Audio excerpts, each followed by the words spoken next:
Hello, everyone. Let's start our today's discussion.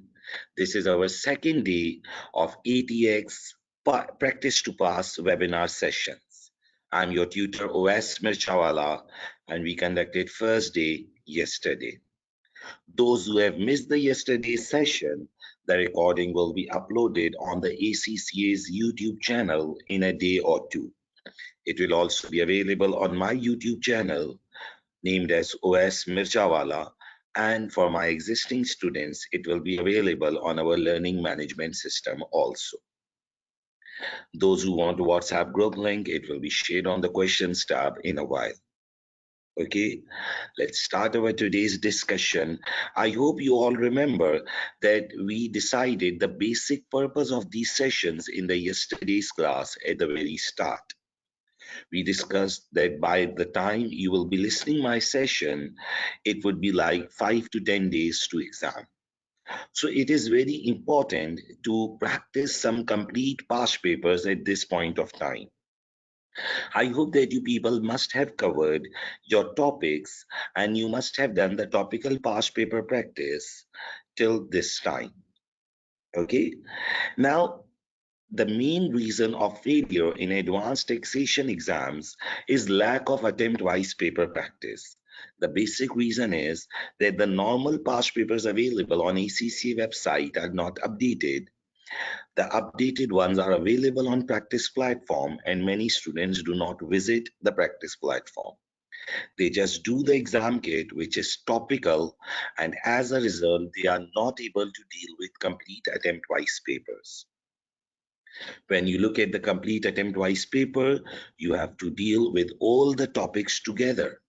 And this is very important in ATX because there are many small topics in ATX course. So when you deal with all the topics together, this is the point where you face difficulty because the topics get mixed, CGT, IST, everything gets mixed. So it is very important that you people at least do few past papers, complete past papers, not the topical ones, complete past papers before going to the exam. I gave you people a commitment that during these sessions we will try and complete at least 2 complete papers, and 1 paper I'll give you people complimentary. Now these 3 papers will be discussed with me on the videos, these video lectures, and I'll be discussing their complete answers with you, and we'll be developing their answers. And then you people promised me that you people will attempt the mock exam and you will send me for marking. Okay, in the yesterday's session, I have guided you people that where you can find this practice platform and where you can find the mock exam. Okay, the recording of the yesterday's class will be available in a day or two, as I stated at the start of the class. Okay, so those who have missed it, no need to worry. Study from the today's class. The first meeting will be uploaded in a day or two. Okay, so let's start our discussion. Yesterday we did question number 1 of September-December 2021 attempt. That was JAG Limited Group. Okay, I told you people that it is very easy for me to just open the examiner answer and discuss the examiner answer with you people. It will save my lot of time. But I'm not doing that approach because in that approach, you will never understand how to develop the answer. So what we are doing is that we read the question and we develop the answer collectively. You people give me the feedback on the questions tab. Those who will attend through recording can communicate through me on my WhatsApp number. I shared my number in the yesterday's class.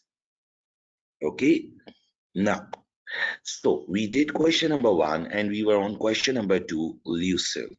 In Lucille's question, we did question part A, and today we will be moving towards its part B. I want you all to concentrate on it, and if there are any queries, you can type on the questions tab and I'll respond it. So we did this part A, which was Lucille's financial position for the tax year 2021-22. Now, this part included a discussion on a very interesting issue. that Lucille was confused that despite that she's earning a good amount in UK, but then also she's not able to meet her personal expenditures. So we told Lucille, I hope you people remember, that you are not able to meet your expenses because a big portion of your income includes non-cash benefits. On those non-cash benefits, you have to pay the tax, but through non-cash benefits, you cannot pay your expenses. So we had a discussion on the Lucille's post-tax income calculation. We looked at Lucille's personal expenditures, we looked at the difference amount, we made a summary, and we completed the first 9 marks. Now, today we will be moving towards these 6 marks. I want you all to concentrate and listen to me very carefully.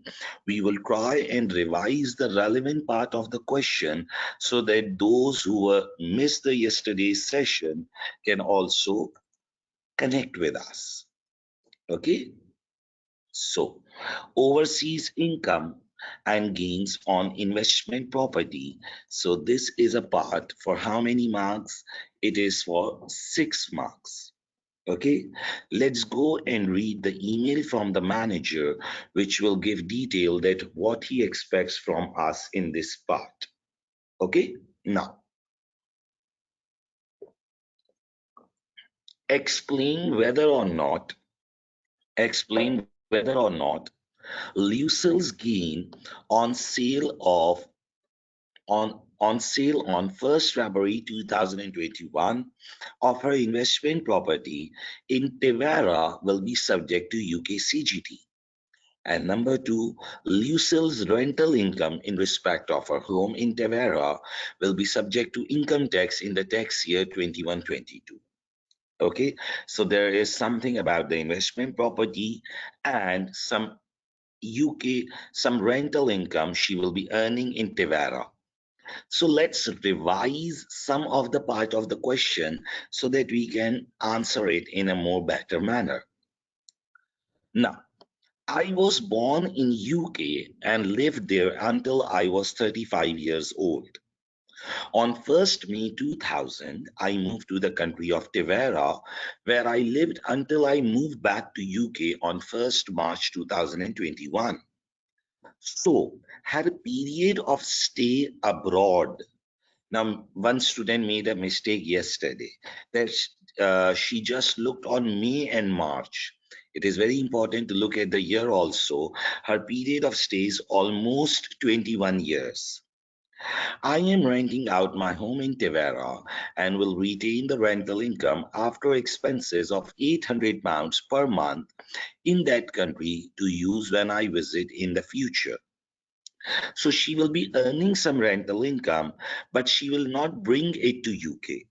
She will keep it there so that she can use the amount when she goes back there in the future. Income from employment.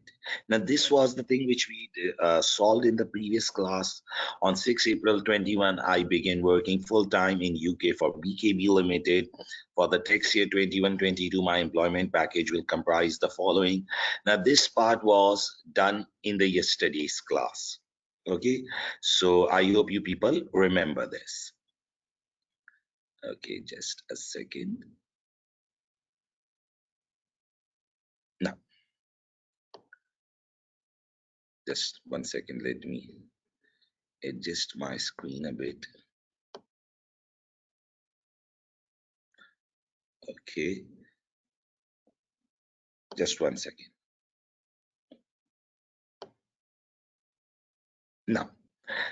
Now there is sale of investment property situated in Tevera.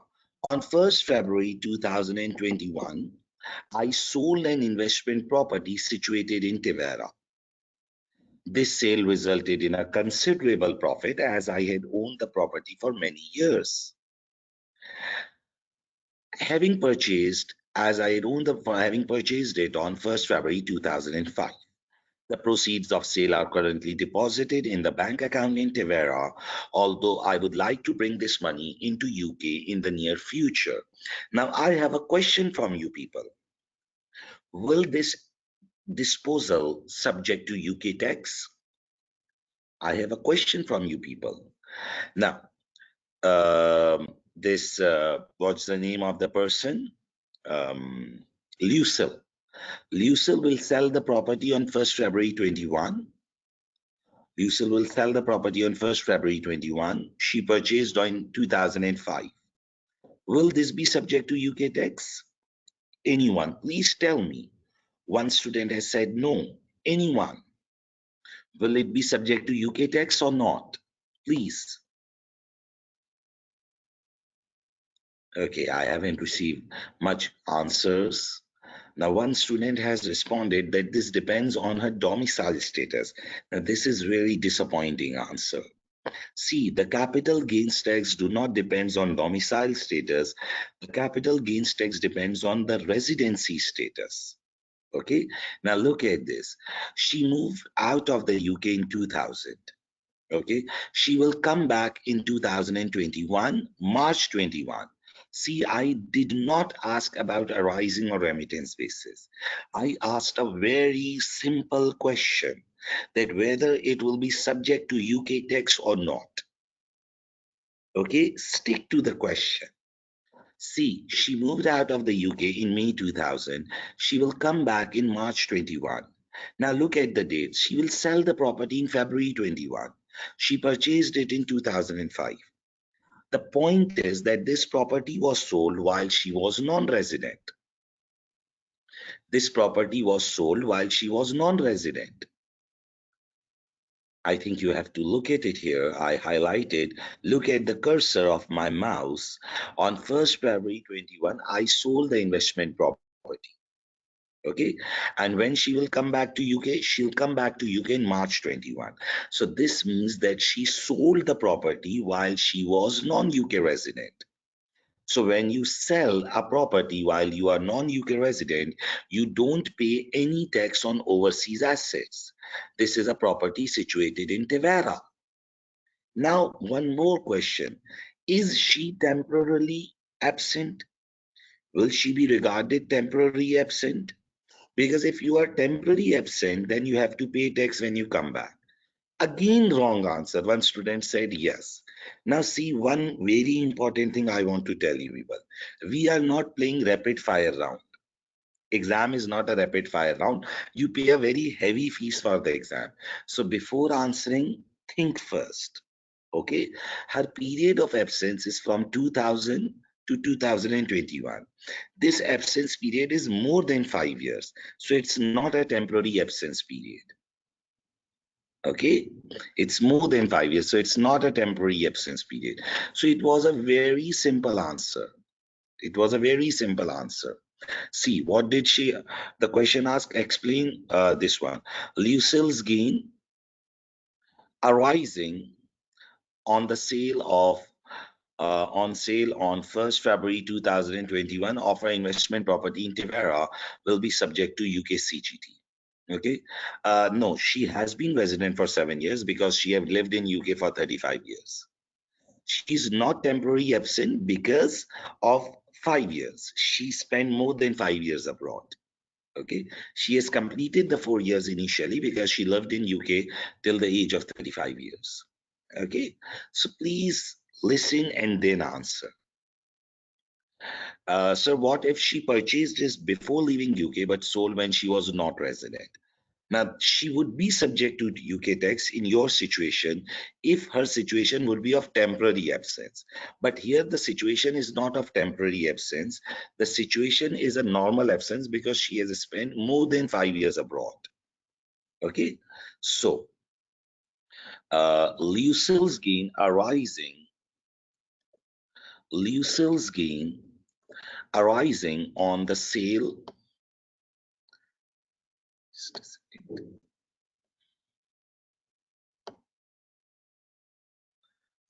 Let me adjust my screen a bit because I have to look at the tools of GoToWebinar also. Just 1 second.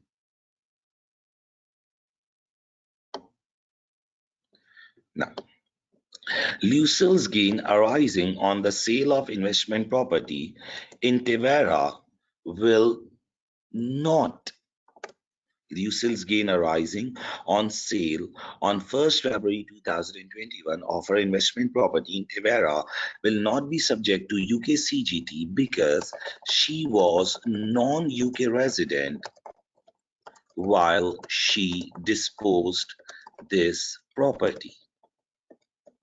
Okay, no UK CGT applies on non-UK residents on overseas disposals. Further, as her period of stay was of more than 5 years, therefore, therefore, rules of temporary absence will not apply on her. Now, tell me, was this one difficult? Was this thing difficult?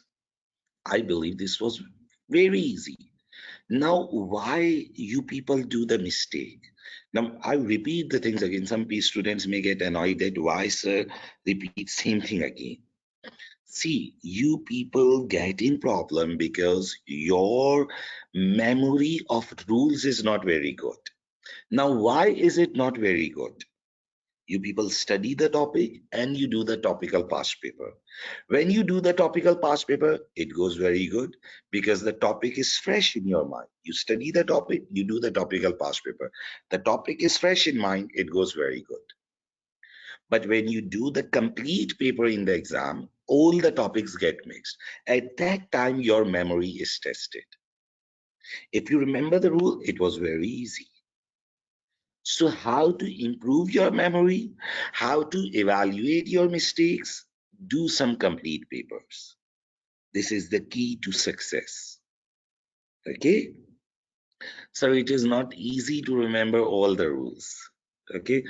Brother, you are not the first one who is giving this exam. You're not the first person. Just do practice. Believe me, it will get hands on. Even a small child who goes into the class 1 feels difficult to remember the table of 2 or table of 3. But with practice, the things get easier. Okay? So one of the challenge at time is developing the answer even if you know the rules. That this is the reason why I develop the answer with you people so that you people can understand that how you have to develop the answer. This is the reason why I don't just read the examiner answer. So I develop the answer with you people so that you can identify that how we have to deal with it. Okay. Now, one student is asking that, sir, she was not resident while she departed from the UK for 4 years. My friend, she was resident. If you look here, I was born in UK and lived there until I was 35 years of old. So she has lived for more than 4 years in UK. Temporary absence is not applying because her absence period is of more than 5 years. Okay. So, do we consider the rule of 15 years out of 20 years? My friend, that rule is of domicile status. That rule is not for temporary residence. Temporary residence has two conditions. You have to be for resident for 4 years, and your absence period should be less than 5 years. So she was resident for more than 4 years, but since her absence period was more than 5 years, that's why the temporary absence did not apply. Okay, if you people need any revision of the rules, the summary notes are attached in the handouts tab. You can refer the summary notes and that can be helpful for you. Okay, if a person has been resident for four or more years than last 7 years, and then he leaves UK for less than 5 years, then he will be regarded as temporary absent. Now, 4 years in whole life means that before leaving UK, you should be resident for at least 4 years. You should be resident for at least 4 years in last 7 years. Then you leave the UK and you come back in less than 5 years, then you are temporary absent. But she came back after 5 years. So she is not temporary absent. Clear? Now, coming back. Now, what else he's asking? See, we responded to what he asked. Lucille's gain arising on sale on 1st February 21 of her investment property in Tavera will be subject to UK CGT. So we said that no, this will not be subject to UK CGT because she was non-resident and she is not temporarily absent. Now the second thing, Lucille's rental income in respect of her home in Tavera will be subject to the tax in the year 21-22, whether or not this will be subject to UK tax.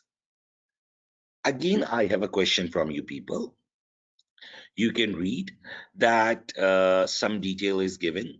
Lucille was UK resident when she moved to Tavera on 1st May 2000. She was then UK resident until 5 April 21. She will be UK resident for the tax year 21-22. Now I have a question from you people. Please respond. Read this. Explain whether or not. Please read. Explain whether or not Lucille's rental income in respect of her home in Tavera will be subject to UK income tax in the tax year 21-22. Explain whether or not the rental income of her home in Tavera will be subject to UK income tax in the tax year 21-22. Do remember that she will be resident in that year. Please respond that whether it will be subject to UK tax or not. Yes or no? Everyone. Yes, because once you become UK resident, you have to pay tax on worldwide income. Once you become UK resident, you have to pay tax on worldwide income. So what I'll do is I'll just copy paste the statement of the question. Lucille's rental income in respect of her home in Tavera will be subject to UK income tax in the tax year 21-22 because she will be UK resident in the tax year 2021-22. It is stated in the question that she will be UK resident. Okay, now there was one more issue in the question. It was stated, I am renting out my home in Tavera and will retain the rental income after expenses of £800 per month in that country to use when I visit there in future. Now the problem is that she will not remit the amount to UK. Now the problem is that she will not remit the amount to UK. So what will be the implication for this? Now here I want you all to be alert. Now this was but point to listen. Now listen. Lucille's rental income in respect of her home in Tavera will be subject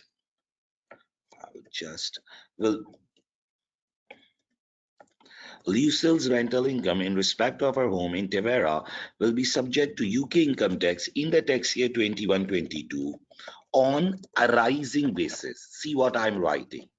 On a rising basis. Why? Because she is a UK resident and UK deemed domicile holder. Now, this is the point which many students must have missed out.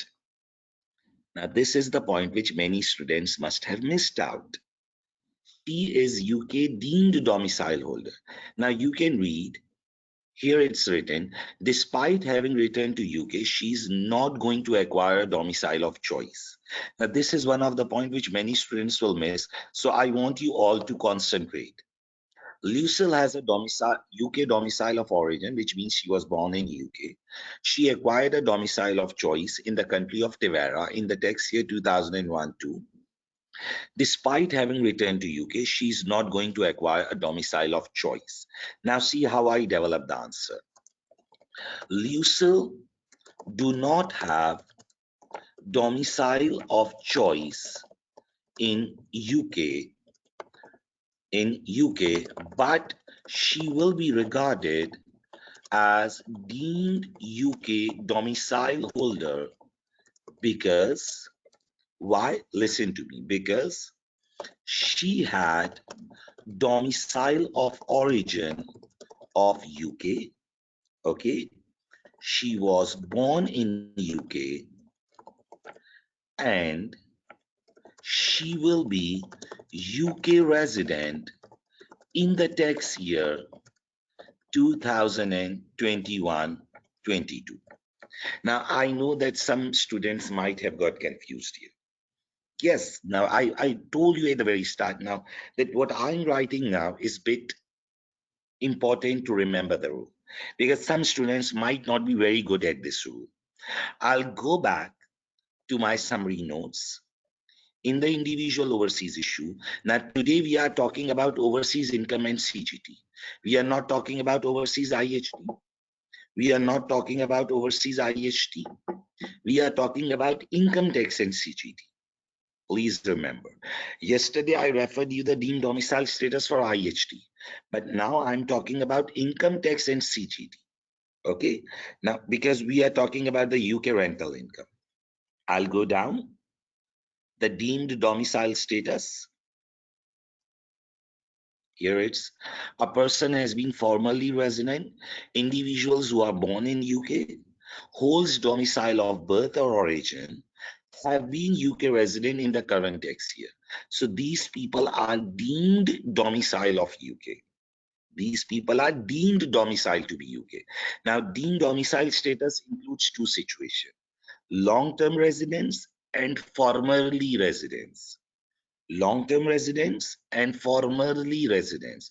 Since she had domicile of origin of UK, she was born in UK and she is resident in the current tax year.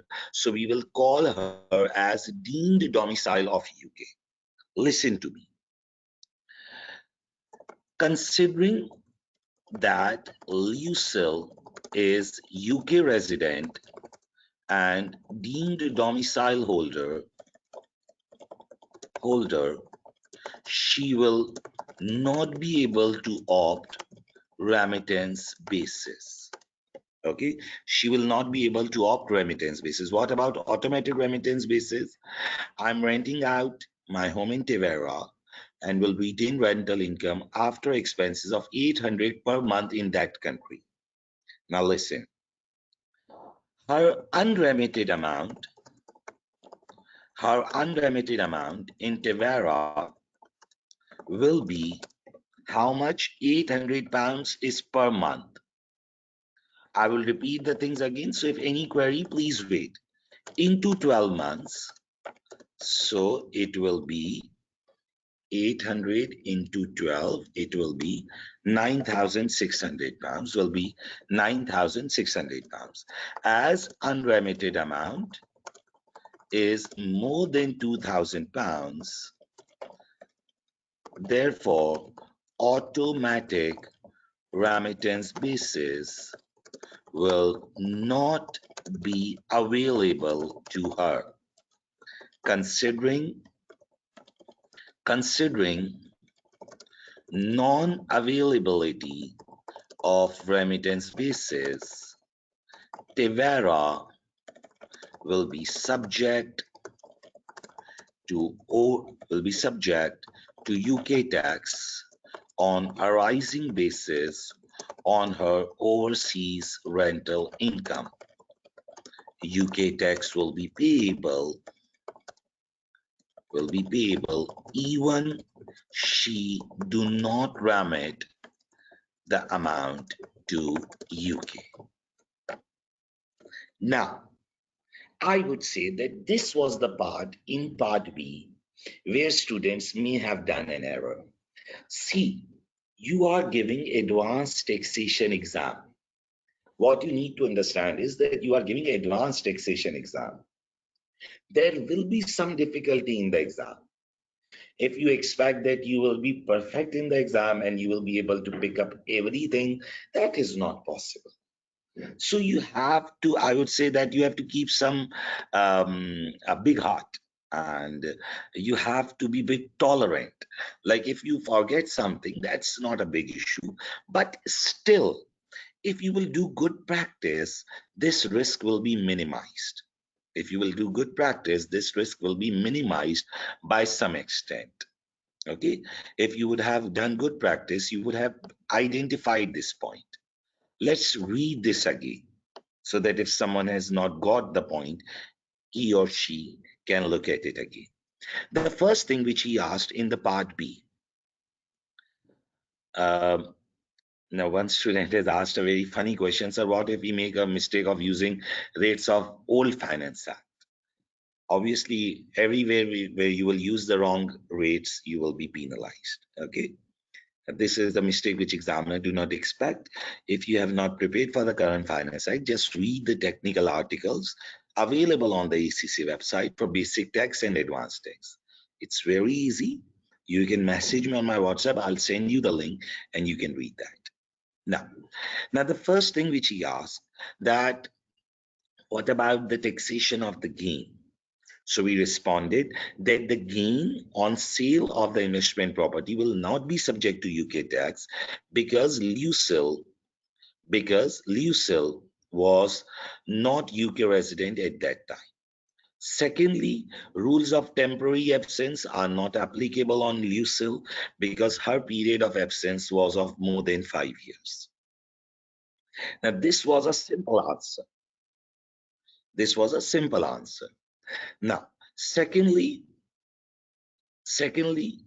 what about the Lucille's rental income in respect of her home in Tavera? So we responded that since Lucille is UK resident in the relevant tax year, therefore she have to pay tax on Tavera's rental income. Okay, she have to pay tax on Tavera's rental income. Okay, since she is resident. Then there was an issue that she was not remitting the amount. Okay. Just a minute on my number after session. Now, the second issue was that she was not remitting the amount to UK. So we said that we have to look at whether a rising basis will apply or whether remittance basis will apply. So we talked that she is resident. There is no doubt on that. As far as her domicile status is concerned, she is deemed domicile holder. She is deemed domicile holder because she was born in UK. She has domicile of birth, domicile of origin. Now, this was the point which many students may have missed, but I would say that good practice may have enabled you to detect it. Okay. Automatic remittance was not available as her unremitted amount was more than 2,000. And lastly, since she's being taxed on a rising basis, so the amount will be subject to UK tax, irrespective of the remittance to UK or not. Is it clear, everyone? Is it good? Is it clear? Okay. So I'm getting confused then when we need to apply temporary residence versus the temporary absence. Temporary absence and is the same thing. There is one rule which is called temporary absence. There is nothing like temporary residence. Temporary absence. Temporary absence rule applies when your absence period is of less than 5 years. Okay, so temporary absence rule is not applicable on Lucille. Why it is not applicable on Lucille? Because her period of absence was more than 5 years. Okay, she is not temporarily absent. Clear? Now, let's move forward. Let's look at the last requirement of this question, which is of 10 marks, trust to be created for the benefit of Lucille's nieces. Okay, let's look at it. I want you all to concentrate on it. Now, this will be the last requirement, and with this, our 2 questions will be completed. Now, let's read it. Creation of trust. I inherited a portfolio of shares following the death of my father in January 2015. I have sold some of my holdings since then and either purchased shares in different companies or used the proceeds to fund my personal expenditure. All companies concerned are UK resident trading companies which are quoted on main London Stock Exchange. Okay, the value of my portfolio is considerable, and I now intend to establish a discretionary trust for the benefit of my two nieces. I will give quoted shares worth 400,000 to the trustees on 1st December 21. I will pay any inheritance tax when this gift is made. So I think there is nothing difficult in it. Lucille got some shares from her father on his death in January 15. Now Lucille wants to give these shares to a trust which will be operated for the benefit of her nieces. Okay, let's read the email from the manager in relation to the trust that what he is asking. Trust to be created for the benefit of Lucille's nieces. Availability of relief. In respect of the proposed gift of quoted shares to the trust, explain whether or not CGT gift relief will be available. Explain whether or not CGT gift relief will be available. I have a question from you that whether gift to trust will qualify for CGT gift relief or not. Yes or no? Whether gift relief will be available or not. Yes or no? So the answer is a big yes. Why it's a big yes? Because gift to trust is a transaction immediately chargeable to IHT. And whenever a transaction is immediately chargeable to IHT, whenever the transaction is immediately chargeable to IHT, CGT gift relief will always be available. So, CGT gift relief will be available on gift of shares to trust because gift to trust is a transaction immediately chargeable to IHT. Okay, on transactions immediately chargeable to IHT, CGT gift relief is always available. Okay, is immediately chargeable to IHT because it is a CLT. Okay, now one student has asked, sir, I'm confused because shares are not a qualifying asset. These are quoted shares.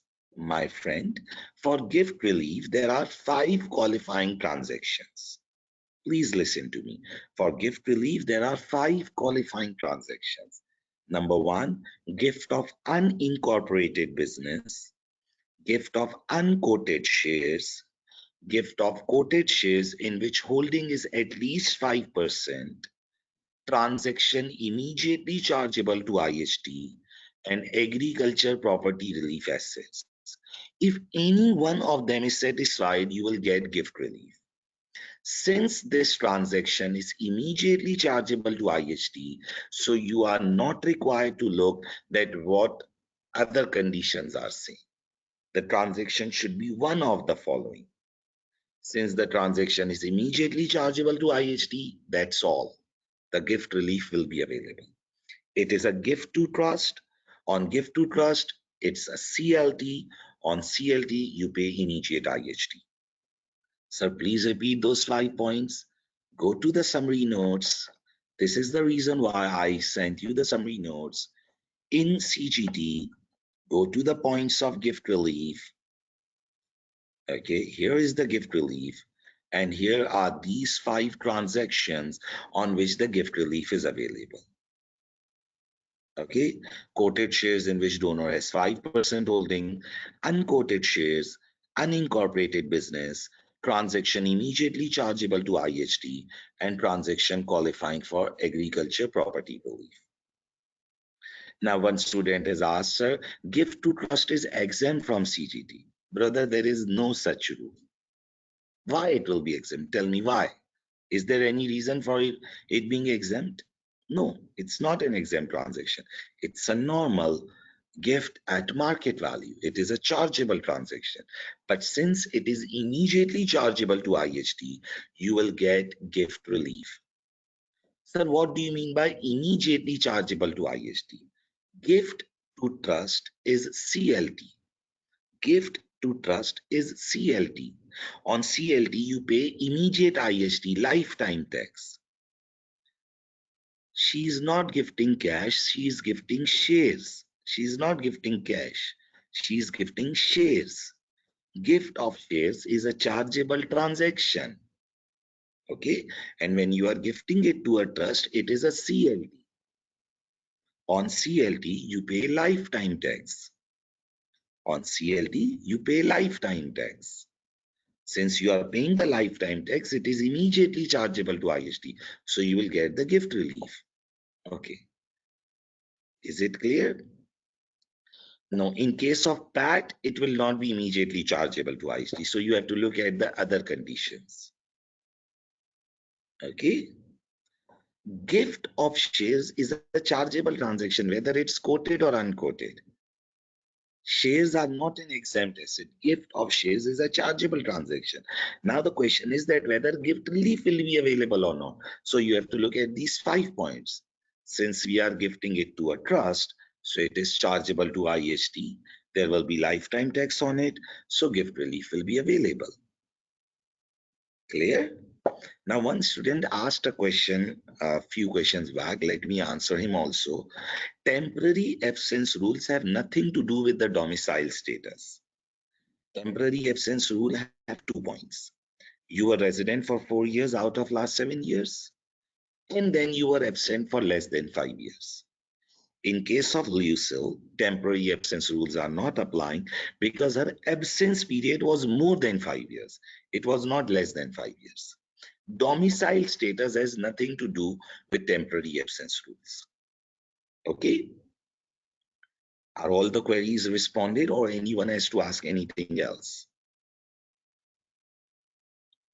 Okay, now coming back, it's my advice that you people should get these summary notes printed and make 5, 6 sets.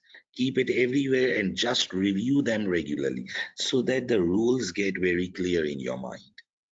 Okay, coming back to the question, CGT gift relief will be available on gift of shares to trust because gift to trust is a transaction immediately chargeable to IHT because it is a CLT. On CLT, we pay lifetime tax. When we pay lifetime tax, it becomes immediately chargeable to IHT. On transactions immediately chargeable to IHT, CGT gift relief is always available. What else he has asked? Explain the conditions to be satisfied such that business property relief will be available and state the rate at which it would be given. Now I have a question from you people. What are the conditions to be satisfied in respect of the gift of these quoted shares such that the business property relief is available? Can anyone tell me? For business property relief, what are the conditions we have to satisfy? We should have holding of more than 2 years. In quoted shares, we need to have control. Now, this is not gift relief. This is not gift relief, this is business property relief. Now, many students are sending wrong conditions. This is very disappointing for me at this point of time. Please, I told you people at the very start, don't answer me in rapid fire. Go to the inheritance tax. Go to inheritance tax. Open rules of business property relief. Read them and then please answer. Okay? Business property relief. You need to have holding of more than 2 years. You need to have holding of more than 2 years. If it is a quoted shares, the donor must have control in them. Okay, the donor must have control in them. Okay, and there should be no non-business asset. There should be no accepted assets, the investment assets. Okay, so conditions to be satisfied for business property relief, conditions which need to be satisfied for business property relief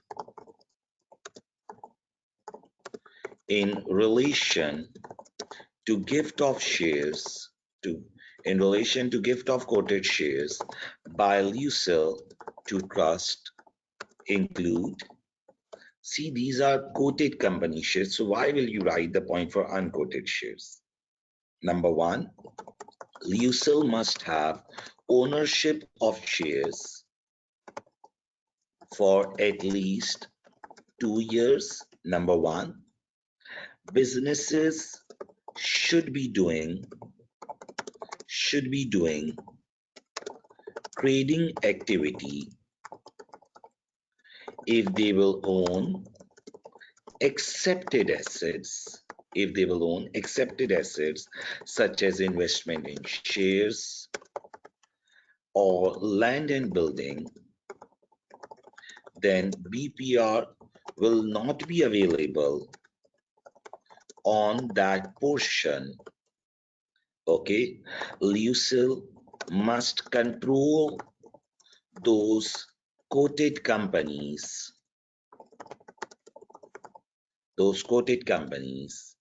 which means at least own 50% plus shares.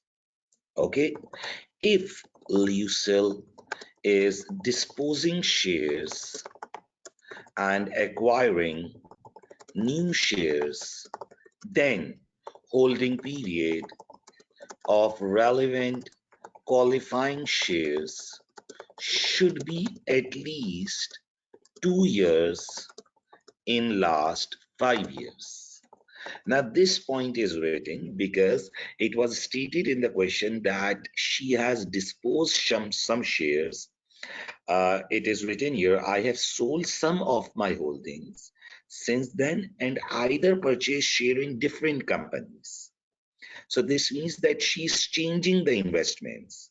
So in BPR, if you invest in the qualifying assets, you should have at least 2 years ownership in last 5 years.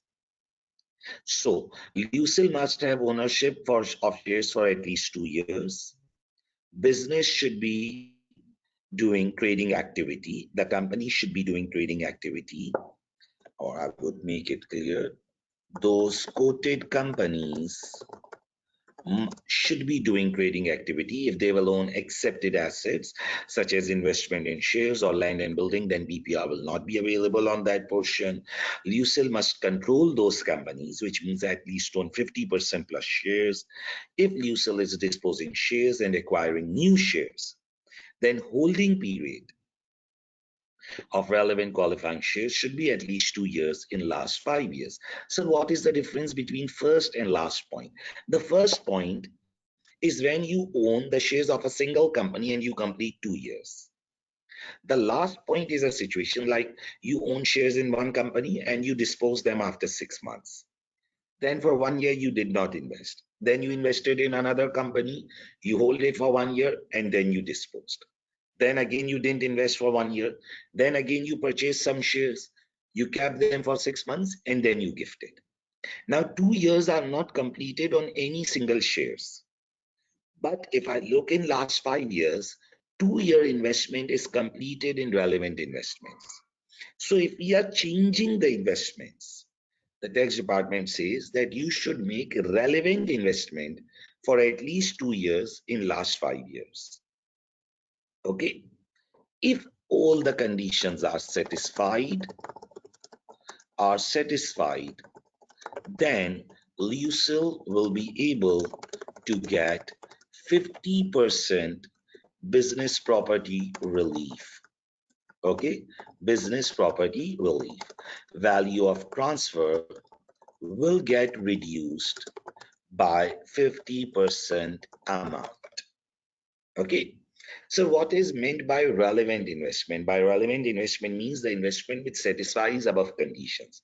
Like for example, we had quoted company shares of one company in which we had control, but we then invested in another company in which we didn't have control.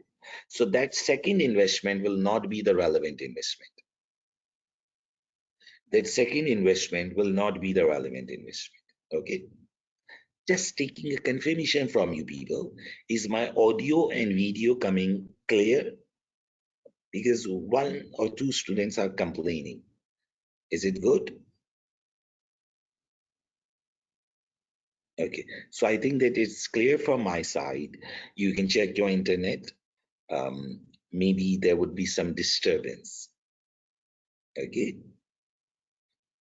Now, so CGT gift relief will be available on gift of shares to trust because gift of to trust is transaction immediately chargeable to IHT.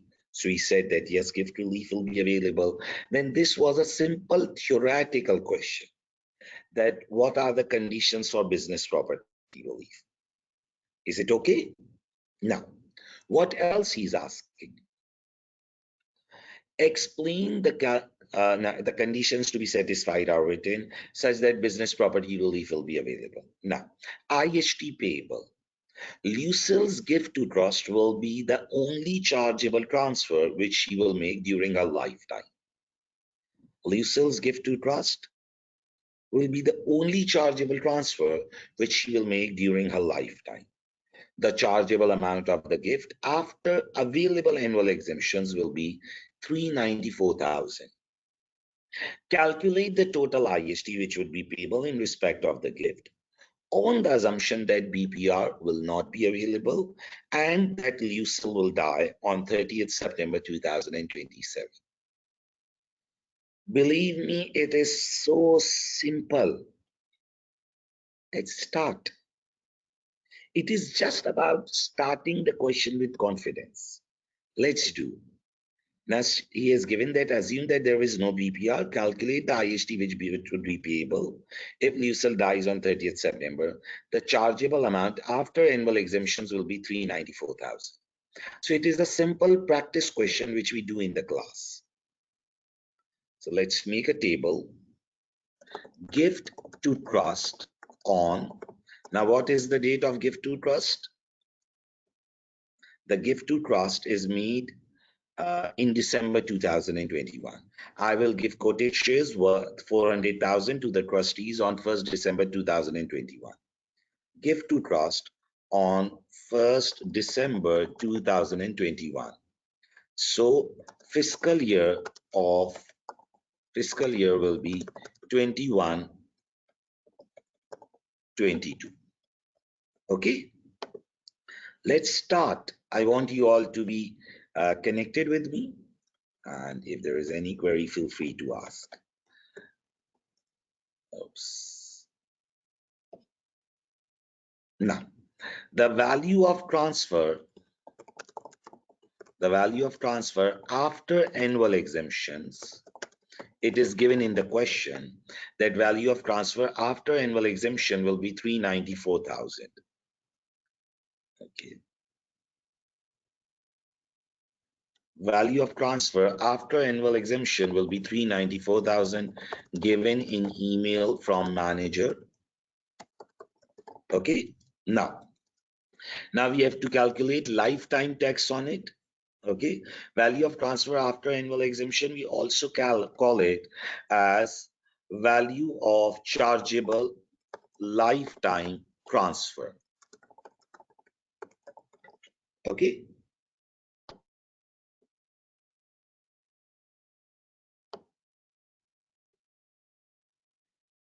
Just a second.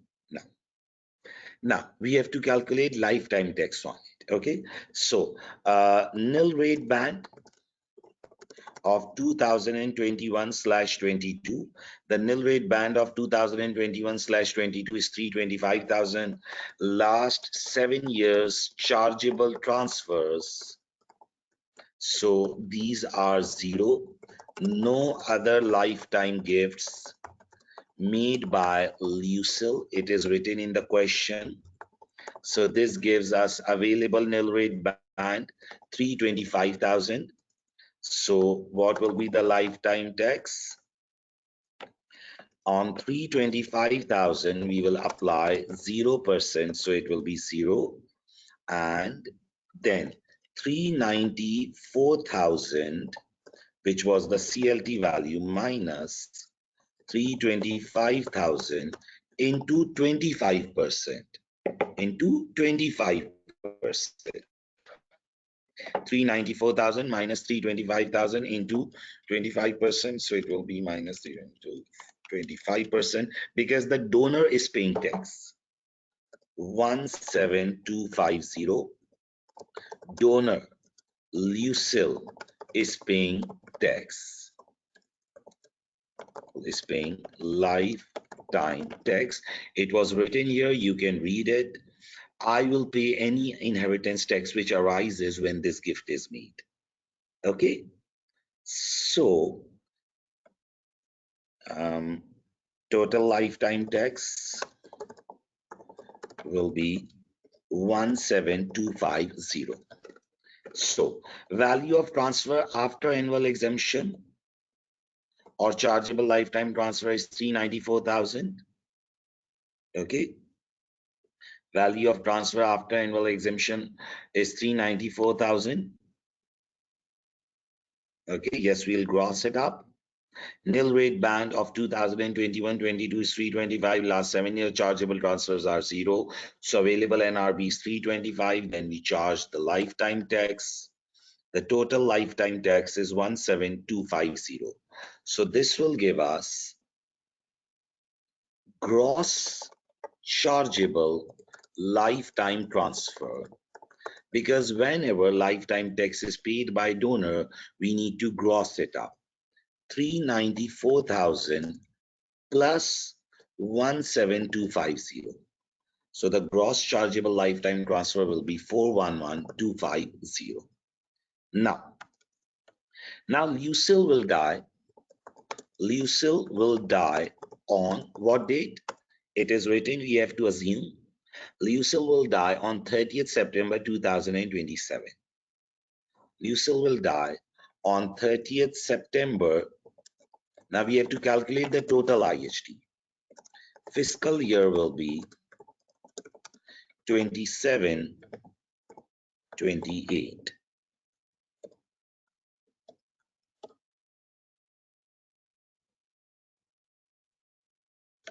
Okay, so now we'll calculate the death tax. Okay, now chargeable lifetime transfer of 1st December 2021 will get chargeable for death tax as it lies in last 7 years of death. Okay, 30th September 27. If you go back 7 years, it will be 30th September 2020. Okay, now what is the gross chargeable transfer? 411,250. Gross CLT gets subject to death tax. Okay, now you will write death year nil rate band 2027/28. It's 325,000. There is no last 7 year chargeable transfer. Last 7 years chargeable transfers, because this was the only transfer she has made. No other gifts made by Lucille. So this gives us available NRB. Believe me, this was a piece of cake at advanced tax level. Death tax 325,000 into 0%. This gives me 0 on remaining 411,250 minus 325,000 into 40% death tax now. Okay, so 411,250 minus 325,000, it's 86,250, 40%, so it's 34,500. if I'm not wrong. Can anyone confirm me? 411250 minus 325,000 into 0.4, it's 34,500. See, now this is one of the error which students make. What they do is that in last 7-year chargeable transfer, they deduct the same gift which was earlier tax for lifetime tax. Okay, please use your mind. See what you are doing. See what you are doing.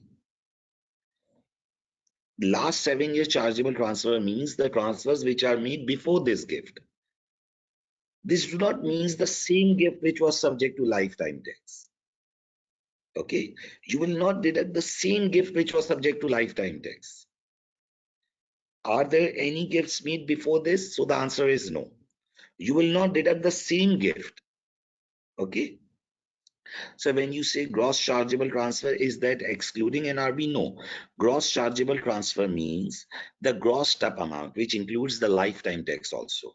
When the donor pays tax, when the donors pay tax, we use the gross CLT, which includes the lifetime tax also. Okay. So the total is 34,500. Now we will deduct two things: taper relief. Now what will be the taper relief? Taper relief will be how much? Now let's count. December 21 to September 27. December 22, December 23, December 24, 25, 26. Okay, from December 21 counted. December 21 to 22, 23, 24, 25, 26. Now the Lucille will die in which year? She will die in 30th September 2027. So how many fiscal years? How many absolute years? So taper relief will be 60% as gap between gift and death is 5 to 6 years. How 5 to 6 years? December 2021 to September 2027. Just count it. December 22, 23, 24, 25, 26. December 27, she died before that. So it's 5 to 6 years. So what will be the 60% taper relief? 34,500 into 60%. Can anyone tell me? So it will be 20,700. Then you will deduct tax already paid during the life. What is tax already paid? The tax already paid was 17250. So tax already paid is 17250. So the death tax, I think, will reduce to 0. Okay, the refund is not given. No refund is given. Okay, since death tax is reduced to 0, therefore total IHT payable in respect of this gift will be lifetime tax of 17250. I will repeat it because some students may have got confused. You should not be confused at this level on this basic calculation, but still we will repeat it so that if someone has any query, it gets cleared. Let me make it more presentable first. Okay, now. So we deduct taper relief first or we deduct tax already paid first. You can do any one, but just apply the taper relief on the death tax value. Okay, you can do any one first. It's not an issue. Okay, so let's repeat it again. Believe me, it was such an easy requirement. Now, he told us that assume that there is no BPR, assume that there is no BPR, assume that there is no BPR, calculate the maximum IHT which can arise. So we said, okay, it is gift to trust in December 21, fiscal year will be 21-22. So the value of transfer is 394,000. It was given in the question. Okay, so nil rate band is 325. Last 7-year chargeable transfers were 0. It was written in the question that there are no other transfers. So the available nil rate band was 325. Then we move towards the lifetime taxes. On 325,000, it was 0. And we deducted 394 minus 325, and we applied lifetime tax of 25%. Since donor, the Lucille, was paying tax, the total lifetime tax was 17250. Since the donor is paying tax, so we grossed up the CLT value, 394 plus 17250, so it's 411250. Okay, that was very simple. It was simple piece of working. Lucille will die on 30th September 27, so there will be death tax also. So this gift will get chargeable to death tax because it lies in last 7 years of death. Your death is in September 27. This gift was made in 21.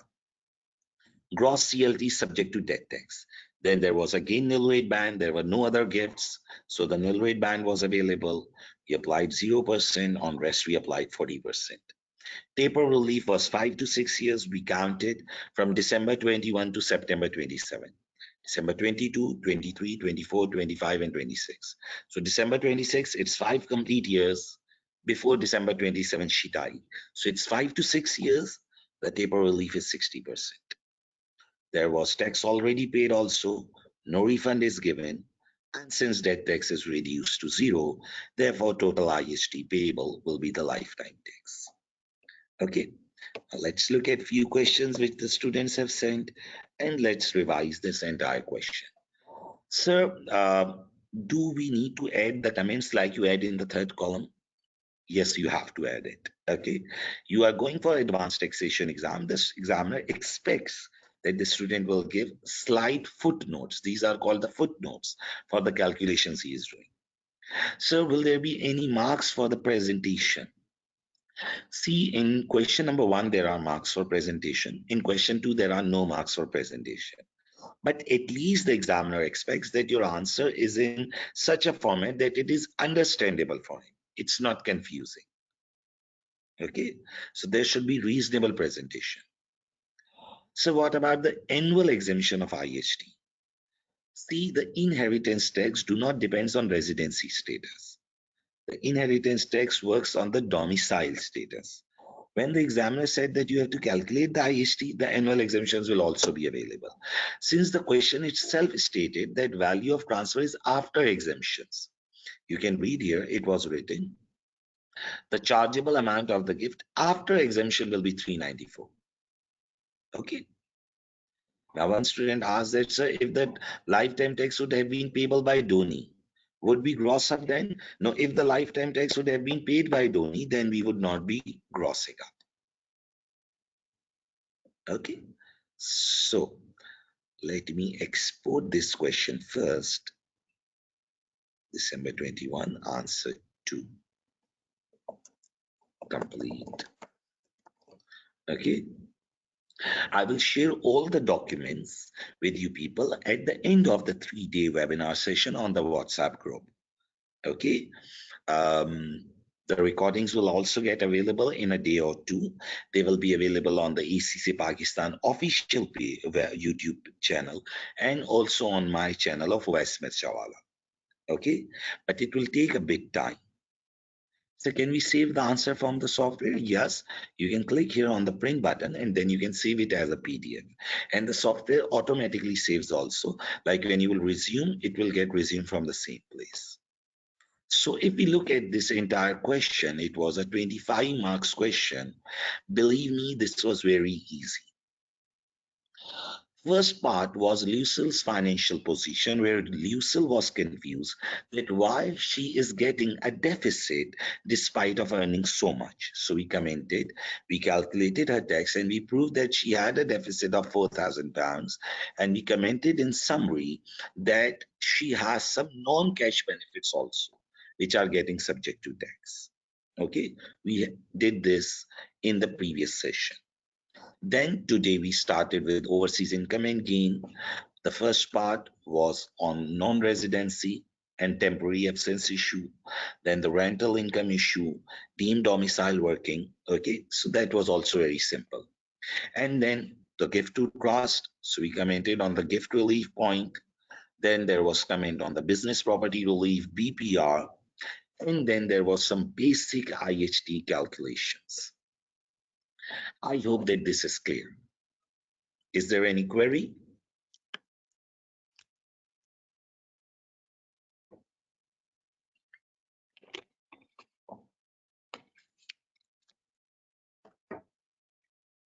Okay, so now we will be moving towards question number 3. Now we will be moving towards question number 3 of this paper, which is section B. Okay, now before starting question number 3, I'll take a small break because I have to do Maghrib prayers.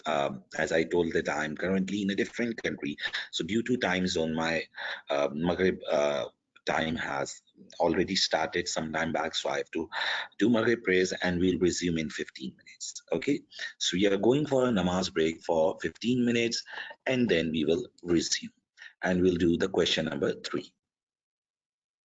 Okay, so let's go for a namaz break for 15 minutes and then we will resume.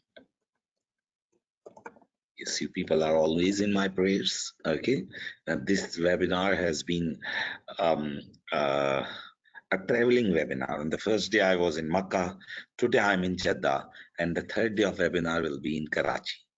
So hope so that this will be very beneficial for you people. Okay, so we'll resume in 15 minutes and then we'll start from question number 3. Okay.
Okay, so let's resume.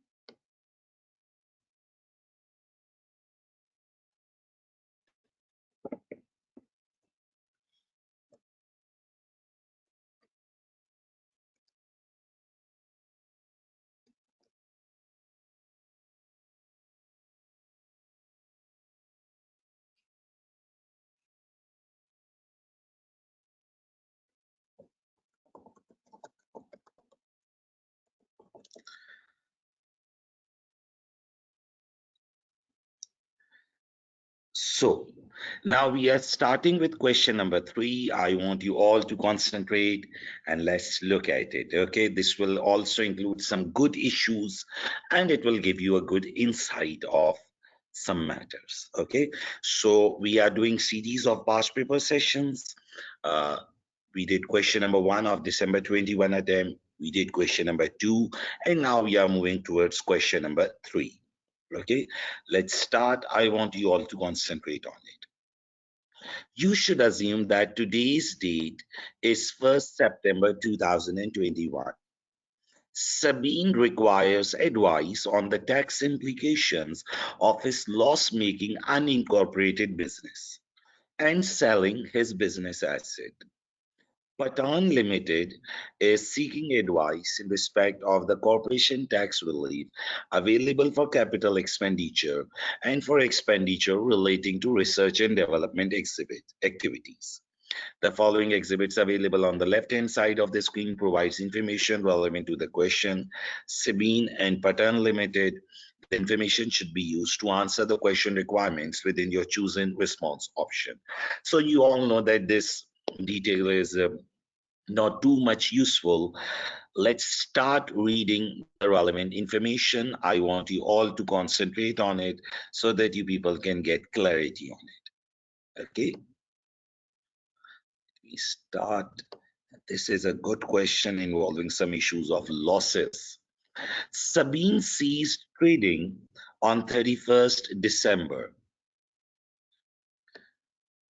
Sabine ceased trading on 31st December 2020. Sold his business premises and a specialist machine to Patan Limited, an unconnected company, on 1st April 2021. Has income from his business and from part-time employment 6,000 gross. Okay, now, so let's look at what else he's asking. Just a second.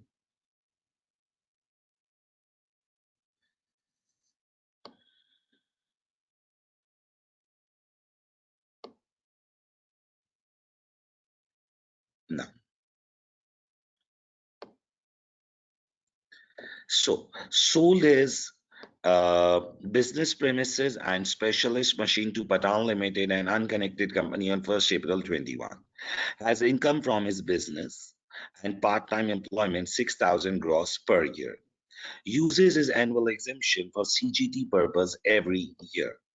Now, Sabine commenced in business as a sole trader on 1st July 2012. Sabine overlap profits from commencement of the business are £7,800. Tax adjusted profits and losses of the business were as follows. Year ended 30th June 17, 44,000. 2018, it's 32,000. 2019, it's 21,000. In 2020, there is a loss of 4,000. And then in 6 months ended 31st December 20, it's a loss of 23,000. Now, this was the last period of trading. Okay. Now, Sabine's sale of business premises and specialist machinery to Patan Limited on 1st April 21. Date of acquisition. Business premises were acquired in July 2012. Its cost was 86,000 and the sale proceed will be 114,000. Specialist machine was acquired on 1st May 17. Its cost was 49,000 and it will be sold for 41,000. The business premises had been wholly occupied by Sabine's business throughout his period of ownership. Sabine had claimed capital allowances on the specialist machine. So, as you all know, this is the first reading of the question, and the basic objective of doing this reading is to identify the data. There must be some things which are not very clear at this stage, but there is nothing to worry. As I always say, that when we do first reading, our aim is to identify the data, and we will look at everything in detail once we read the requirements and we come back. Then we have information relating to Patan Limited. Patan Limited was incorporated and commenced trading on 1st April 21. Expects to make tax-adjusted trading loss for the year ended 31st March 22. Has no other source of incomes or gains in the accounting period. Is a small or medium enterprise in the purpose of R&D expenditure, research and development. Then we have some Patan Limited capital acquisitions and disposal, and we have some detail about research and development. What we'll be doing is that let's solve the Sabine's part first, and then we will read the Patan Limited detail. Because the question is divided in two portions. One is the detail for Sabine, and the second is the detail for Patan Limited. So what we are doing is that first let's deal with the issues of Sabine, because I hope that requirements, normally in section B, the requirements are divided. You should assume that today's date is 1st September 21. Calculate with supporting calculations the income tax saving for Sabine if he claims terminal loss relief only for the trading losses arising in his final two trading periods. How many marks are available? 8 marks are available. Calculate with supporting explanations the income tax saving for Sabine if he claims terminal loss relief only for the trading loss arising in his final 2 years of trading. Now, Sabine has ceased trading on 31st December 20. In the 6 months ending 31st December 20, she made a loss of 23,000. In the year before, she made a loss of 4,000.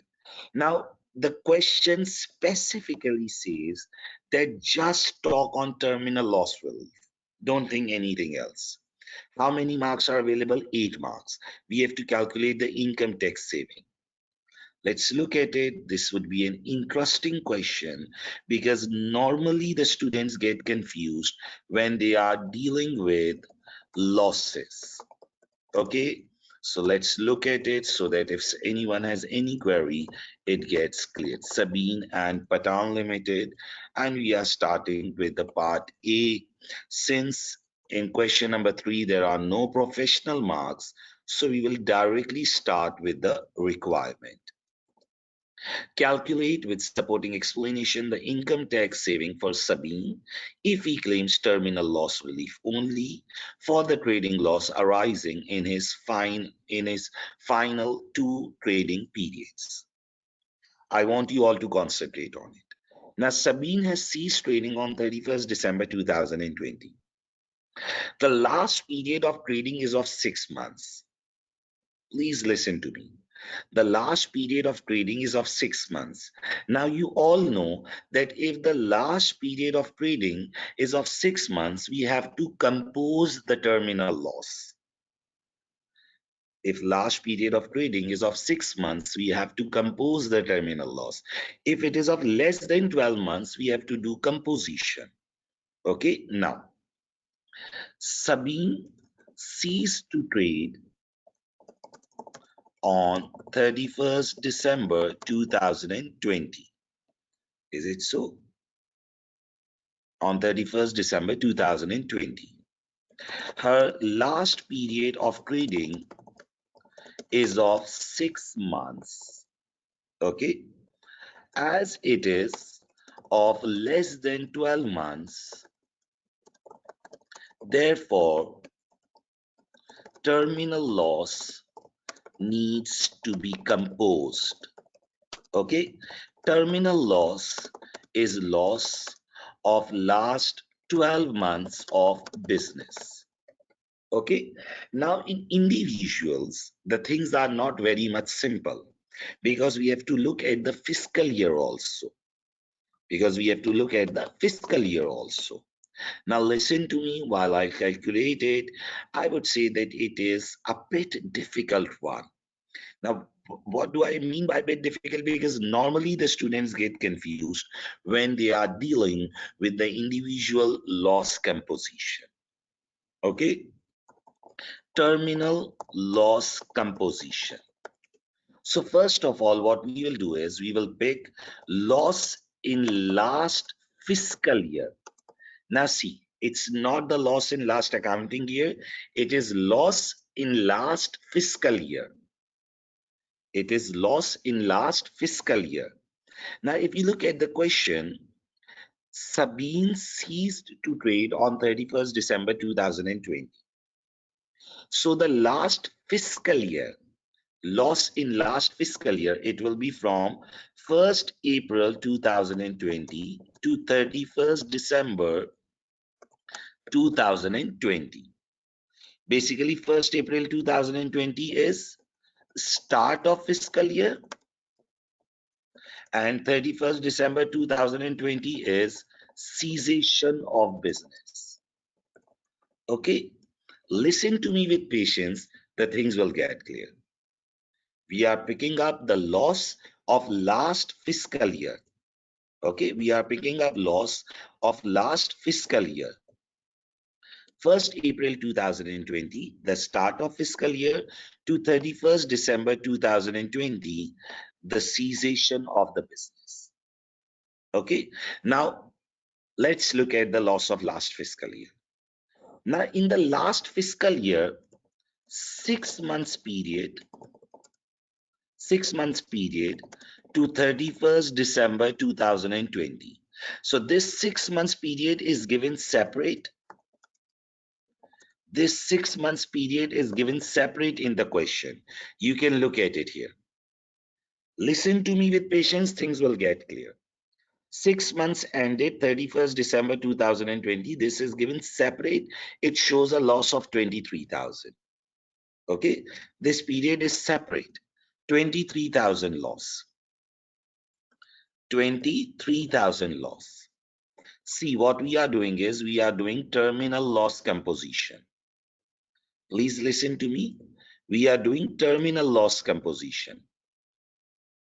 Now, while doing terminal loss composition of individuals, we look at loss in last fiscal year.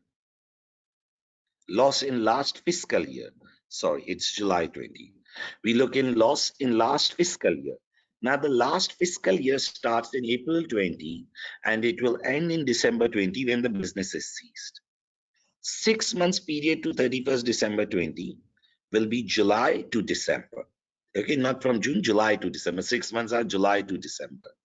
Now what we have to do is 3 months from previous accounting year.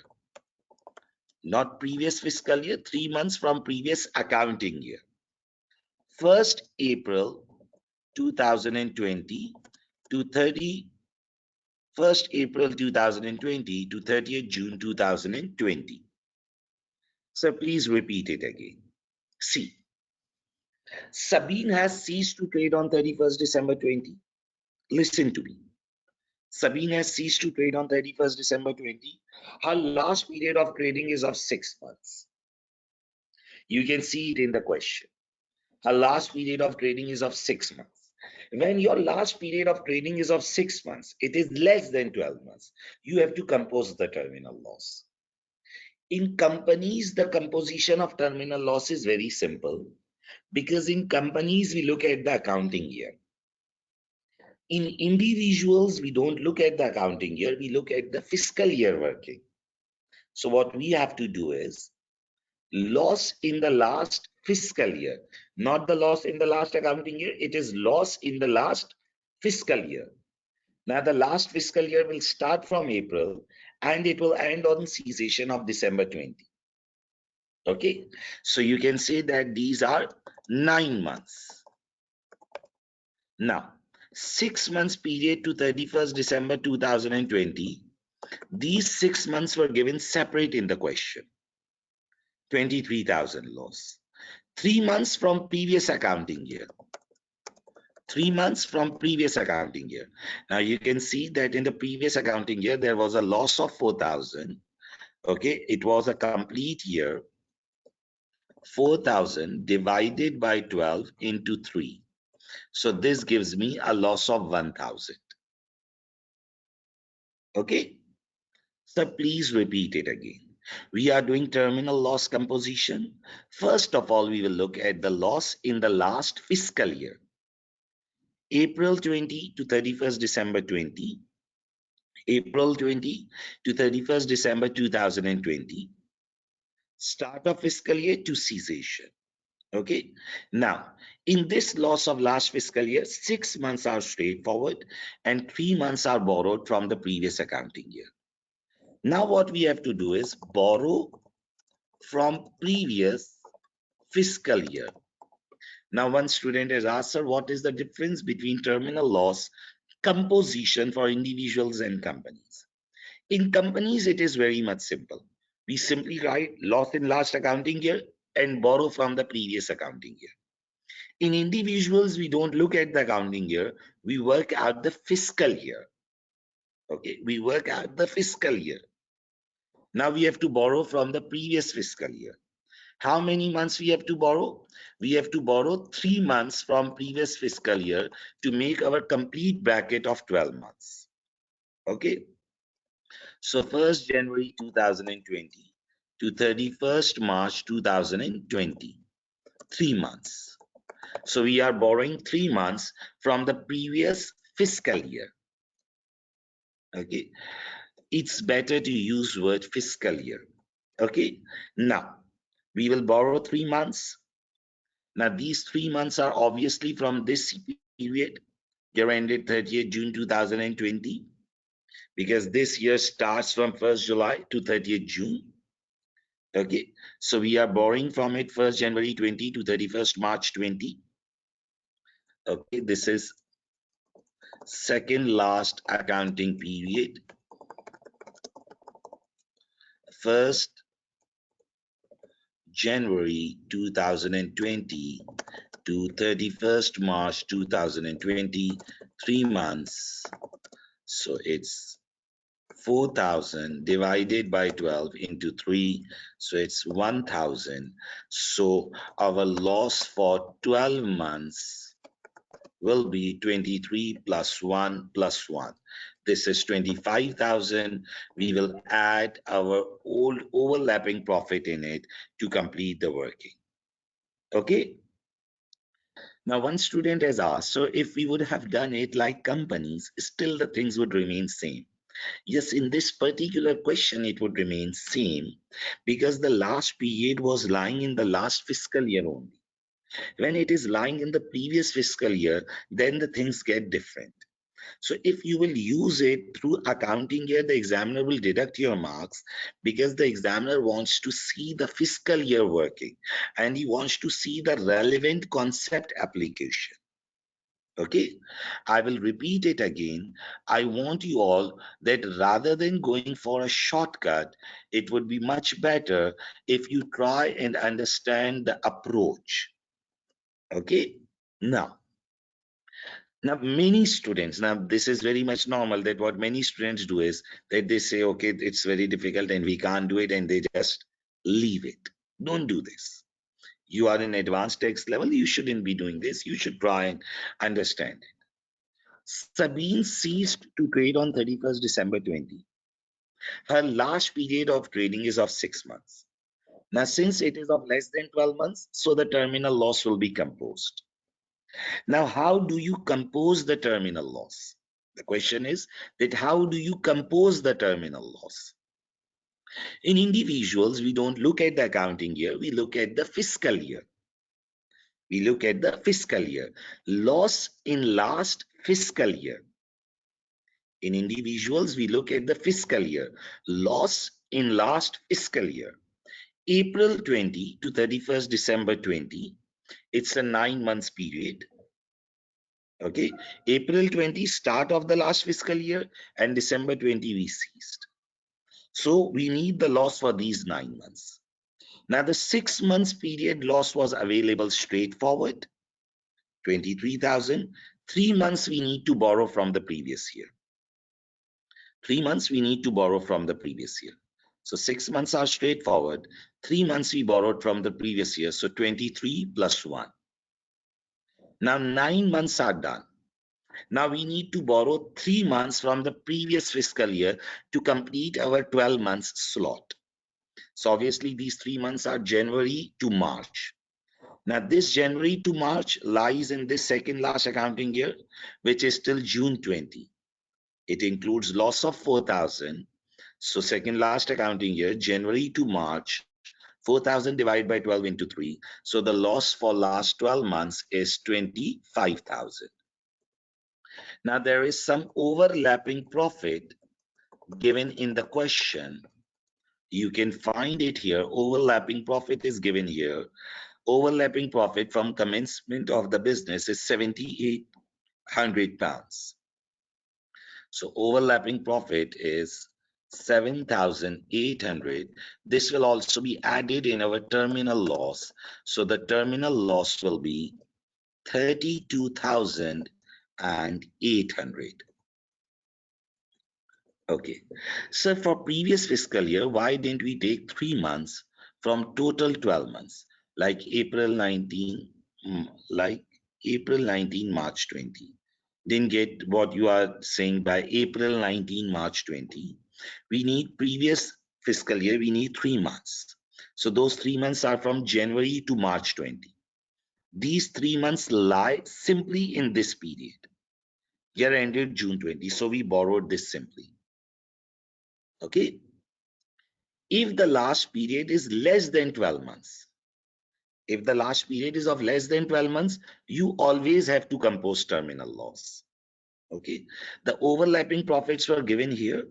The overlapping profits are the one which were taxed twice, at the start. So you add it in the loss one time. Okay. Now there were some bunch of questions. Maybe I missed someone. Okay. So I have responded this one, overlapping profits. Okay. So we need to mention both fiscal year wise and accounting year wise. Yes, you need to mention it. I mean total profit or loss for accounting period 19 till 31st March 20. No, you just need to borrow 3 months from the previous fiscal year. You just need to borrow 3 months from the previous fiscal year. So now those 3 months are January to March. Now you will find these 3 months that in which accounting year these lie. So this lies in this slot. Okay. Why loss not mentioning by negative sign? You can do this. You can mention it like negative sign. Since it's loss and loss, so it's assumed that it's negative. Okay, so you can put a bracket. It's not a big deal. Okay. Now, so this is the terminal loss which we have composed. If I read the requirement, what he's saying, calculate with supporting calculation the income tax saving for Sabine if he claims terminal loss relief only for the trading loss arising in his final 2 trading periods. So now we have to quantify the tax saving. Now when we have to quantify the tax saving, we have to make a table, which I always make. Now my students must know that what I do is that I make a pro forma so that we can identify the savings. Let's look at it. Okay. Now, one thing before moving towards the pro forma, last period of trading. Okay, one question, sir. How did you get January 20 to 31st March 20 from the second last tax and not second tax, is second last tax here?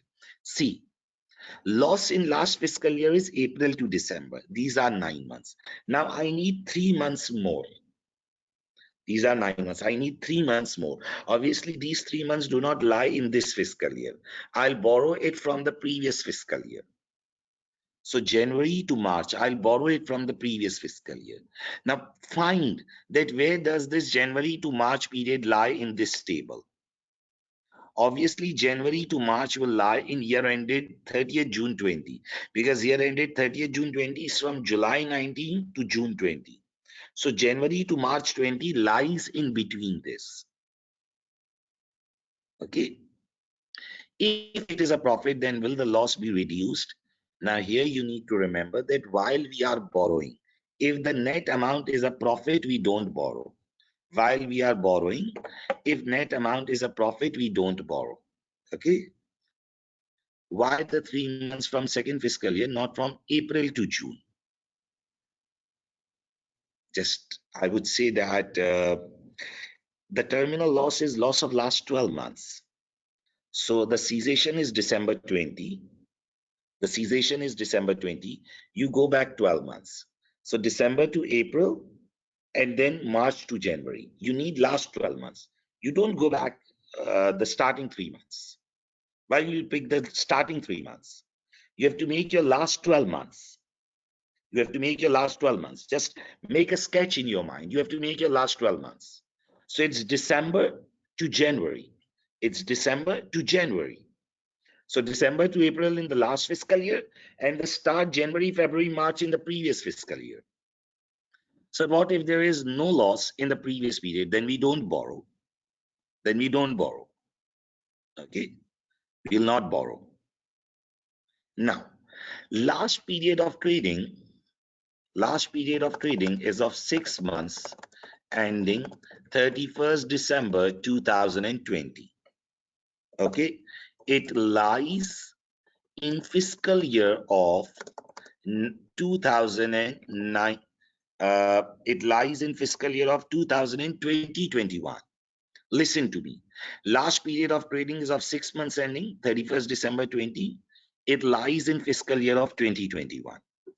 Now, second last accounting year ends on 30th June 2020. It also lies in fiscal year of 2020-21. Okay.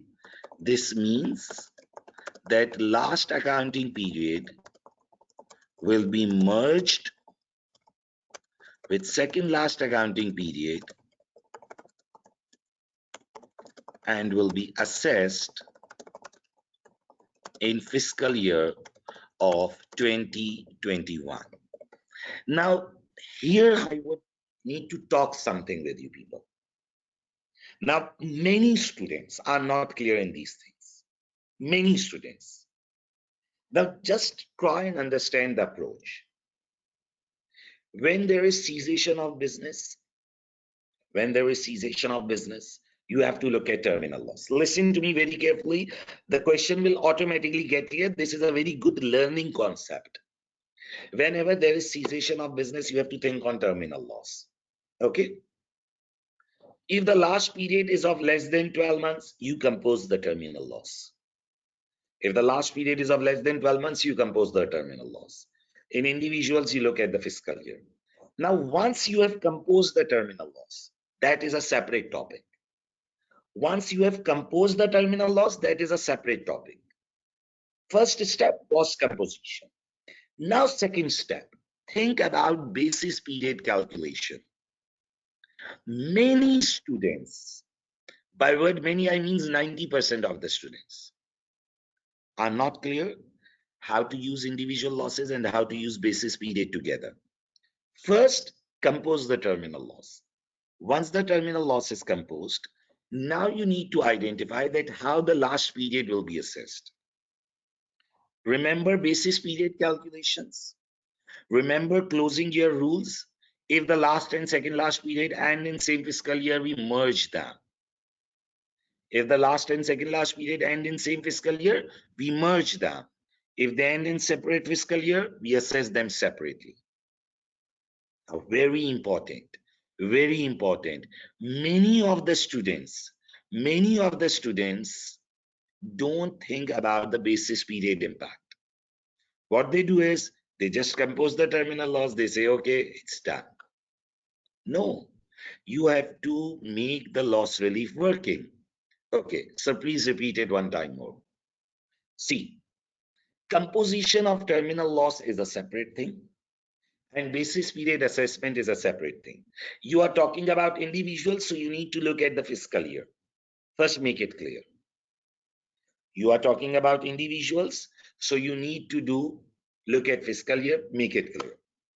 So if the last accounting period is of less than 12 months, you will compose the terminal loss. This is a separate chapter. This is a separate chapter. This is a separate topic. I'll say it again. If the last accounting period is of less than 12 months, you compose the terminal loss.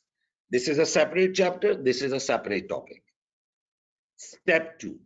Once you have composed the terminal loss, now you have to think. Now you have to think that in which period you will assess. Now you have to think that in which period you will assess your terminal loss. In which period you will assess the terminal loss. You will assess the terminal loss in 1920, 2021. In which period you will assess that? Now you have to think that in which period you will assess that.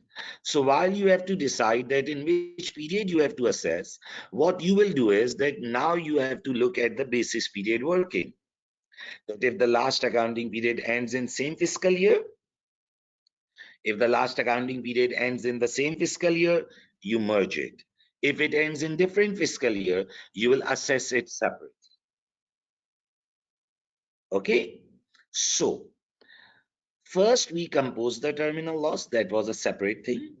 Then we said that since the last accounting period ends in the same fiscal year, see, basis period is a different thing. Since the last accounting period ends in the same fiscal year, we'll merge it and we'll assess it in the same fiscal year. Now, listen to me why this was useful. Listen to me. Now, you have some periods given in the question. Listen to me. First period is year ended 30th June 17. Listen to me. Year ended 30th June 2017. Which fiscal year is it? It's 2017-18. Because you identify the fiscal year from end date. Then you are given with year ended 30th June 2018. Which fiscal year is it? Year ended 30th June 2018. Which fiscal year is it? It's 2018/19. Then you are given with year ended 30th June 2019. Which fiscal year is it? Fiscal year is identified from the end date. Okay, June 19. I started using mine. June 19 lies in 1920. Then it's year ended June 20, and then it's 6 months ended 31st December 20. So this entire period will be added and it will be assessed together. Period ended 31st December 2020. These are 18 months, and this is fiscal year of 2020/21. So please repeat again. Yes, I'll repeat it again. You know that. It's my habit to repeat it.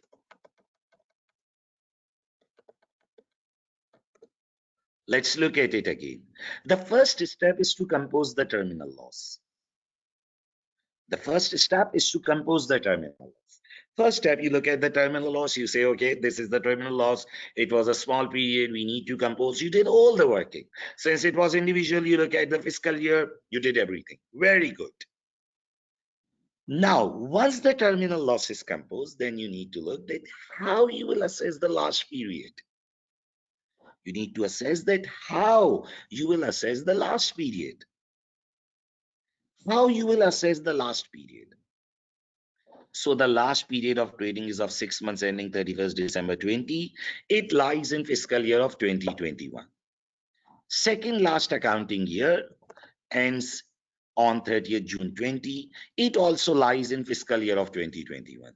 This means that last accounting period will be merged with second last accounting period and will be assessed in fiscal year of 2021. Please confirm me that whether I'm able to make myself clear or not. Please tell me.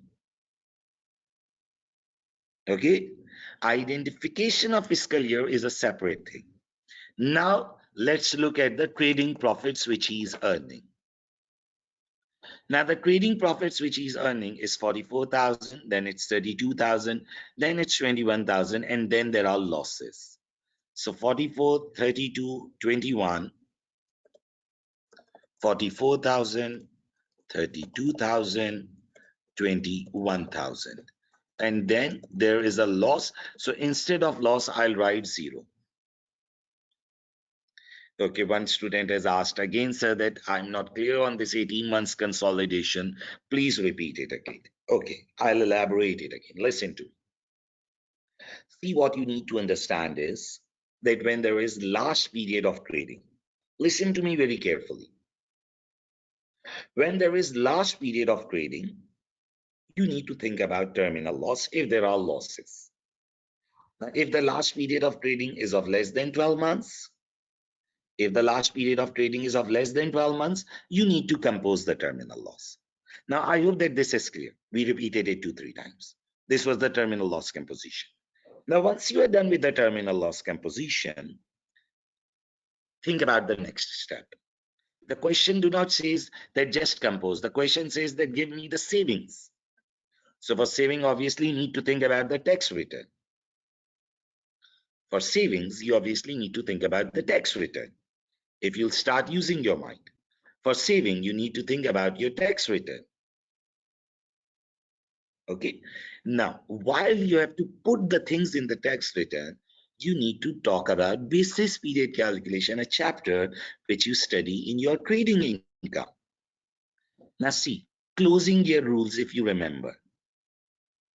Last period of trading is of 6 months, 31st December.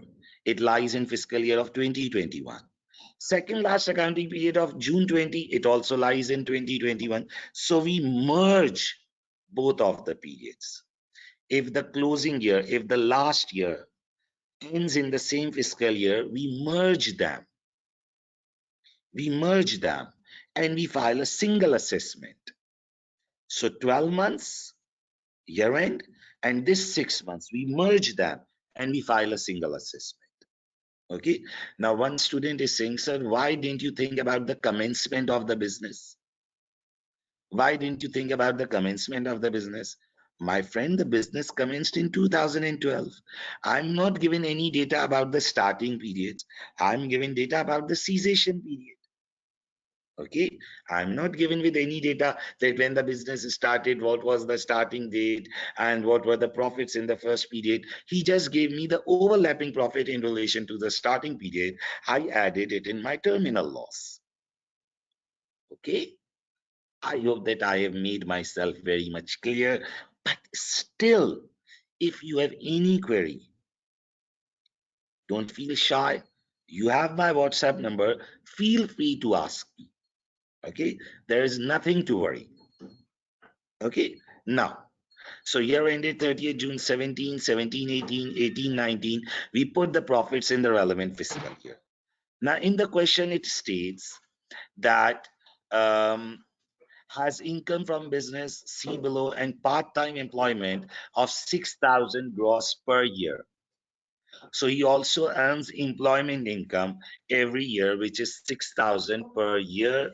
So I will put employment income 6,000, 6,000, 6,000. And since it is an 18 months period, so for 18 months, it will be 9,000. Note. Okay. Employment income is 6,000 for a year. For 18 months, it will be 6,000 divided by 12 months into 18 months. So it will be 9,000. Okay, just listen, don't rush. Now this gives me total income. So here it's 44 plus 6, it's 54,000. 32 plus 6, 38,000. 21 plus 6, 27,000. And here it's 9,000. Okay, so these are my total incomes. See, the employment income is 6,000. for 1 year. The employment income is 6,000 for 1 year. Now, since the last period of assessment, you are showing it for 18 months. So you are showing 9,000. Okay. Or you can simply say that for the fiscal year, you can show it as 6,000 because in the entire fiscal year, he is earning 6,000. Trading periods you have merged, but for the fiscal year, you are showing 6,000 because in the particular fiscal year, he has earned 6,000. Okay, but that is not a big deal. Okay, now we have to claim terminal loss. Terminal loss of 32,800 will be relieved against trading income of last 36 months. Now what you need to understand is that terminal loss in individuals only offset trading income. The terminal loss in individuals only offset trading income of last 36 months on last in, first out basis, on LIFO basis, on last in, first out basis. Okay. Now, terminal loss of 32,800 will be relieved against trading income of last 36 months on last in, first out basis. Okay. So the terminal loss relief will only offset the trading income. Please make it clear. Okay. See, here you are making an error. It will only offset the trading income. It will not offset the total income. It will offset the trading income. Okay, it will offset the trading income. So here the trading income is 21,000, not 27,000. It will offset the trading income, not the total income. So 21,000 will be offset here. Okay, loss will be relieved. Loss will be relieved against 2019-20 trading income. Loss will be relieved against 2019-20 trading income of 21,000. Remaining loss of 32,800 minus 21,000. How much is remaining? 11,800 will be relieved in 2018-19. So this 11,800 will be relieved here. Okay, so our revised total income will be, here it's 54,000, 38,000 minus 11,800. So here it's 26,200. Here it's 6,000. Okay, now, so I will repeat it again. Listen to me. We compose the terminal loss. I hope it's clear. We compose the terminal loss. I hope it's clear. We compose the terminal losses for every year. 30th June 17, 18, 19. Okay, and then period ending 31st December 20. Okay, terminal loss is only for trading income. Terminal loss is not a topic of non-trading income. Okay, terminal loss is only a topic of trading income. Okay, here it's a calculation error. 44 plus 6 is 50.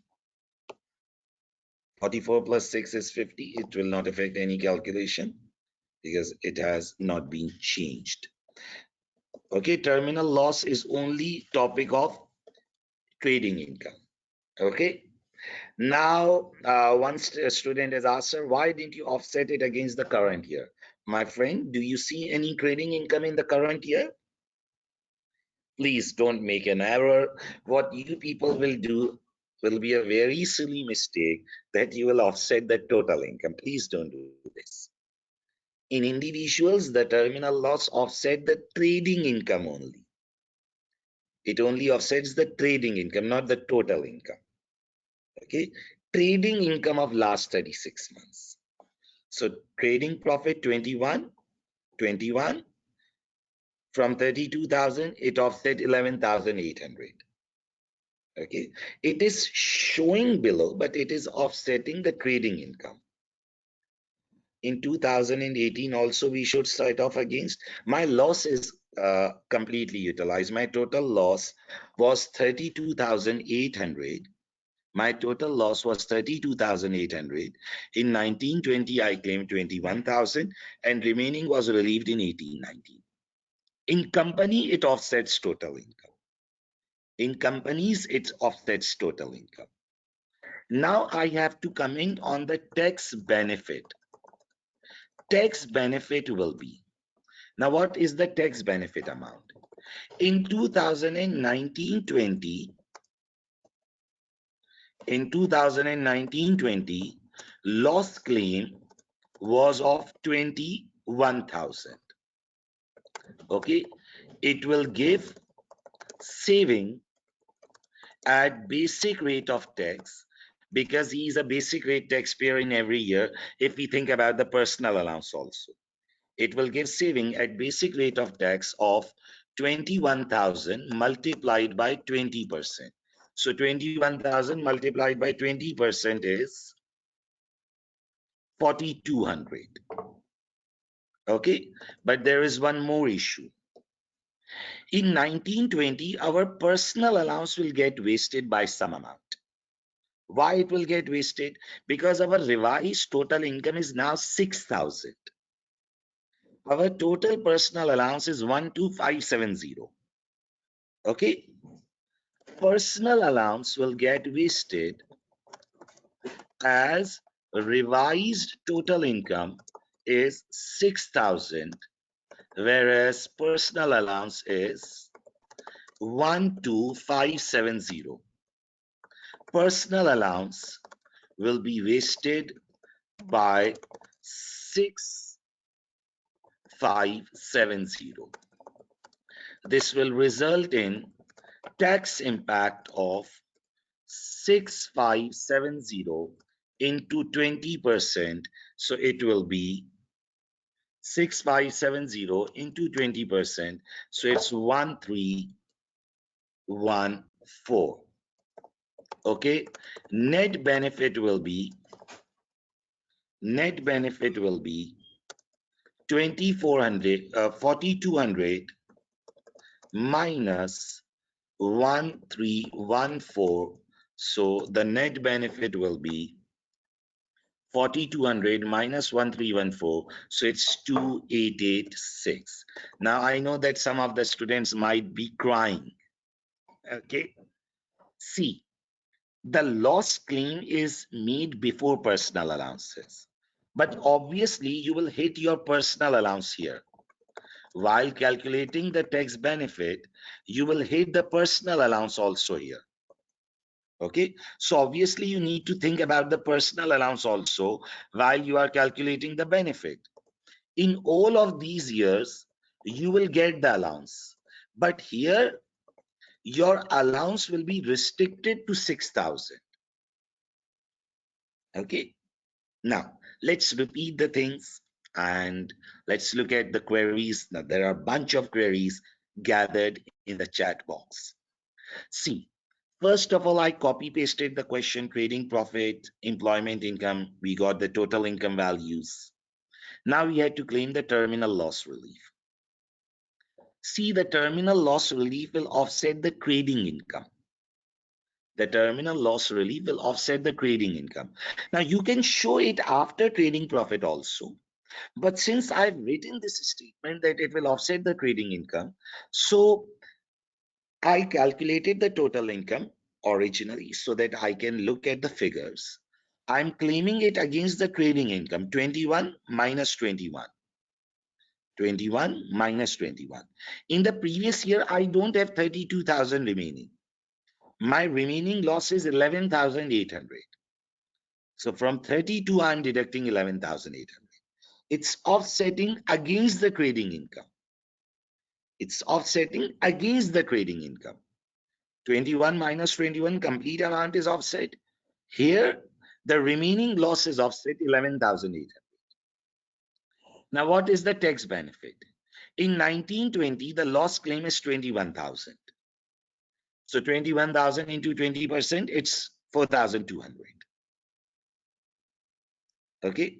Personal allowance will get wasted as total income is 6,000, whereas personal allowance is 12570. So from 12570, 6,000 is used, but 6570 is wasted. The tax impact will be 1314. Now, some students will be thinking that, sir, ATX is so difficult. How will I do? My friend, these are only 8 marks out of total 100 marks. So even if you do something wrong, like if you do half of the question wrong, you only compose the terminal loss correctly.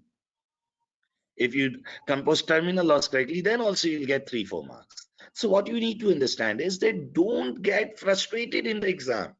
If any particular requirement is difficult, leave it.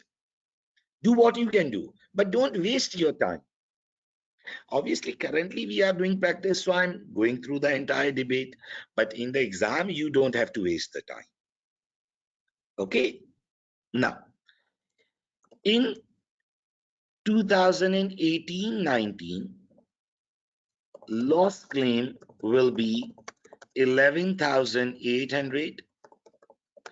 It will give tax saving of 11,800 into 20%. So it will be 2360. Okay, no wastage of personal allowance as sufficient income exists after it. Okay, this person, what's the name? Sabine. Sabine is a basic rate taxpayer after consideration of personal allowance. Okay, I will repeat it again. So here it's done. Okay, what he's asking, calculate with supporting explanation the income tax saving for Sabine if he claims terminal loss relief only for the trading losses arising in the final 2 trading periods. Okay, if she claims terminal loss relief only, what will be the tax saving? If she claims terminal loss relief only, what will be the tax saving? So first of all, we composed the terminal loss.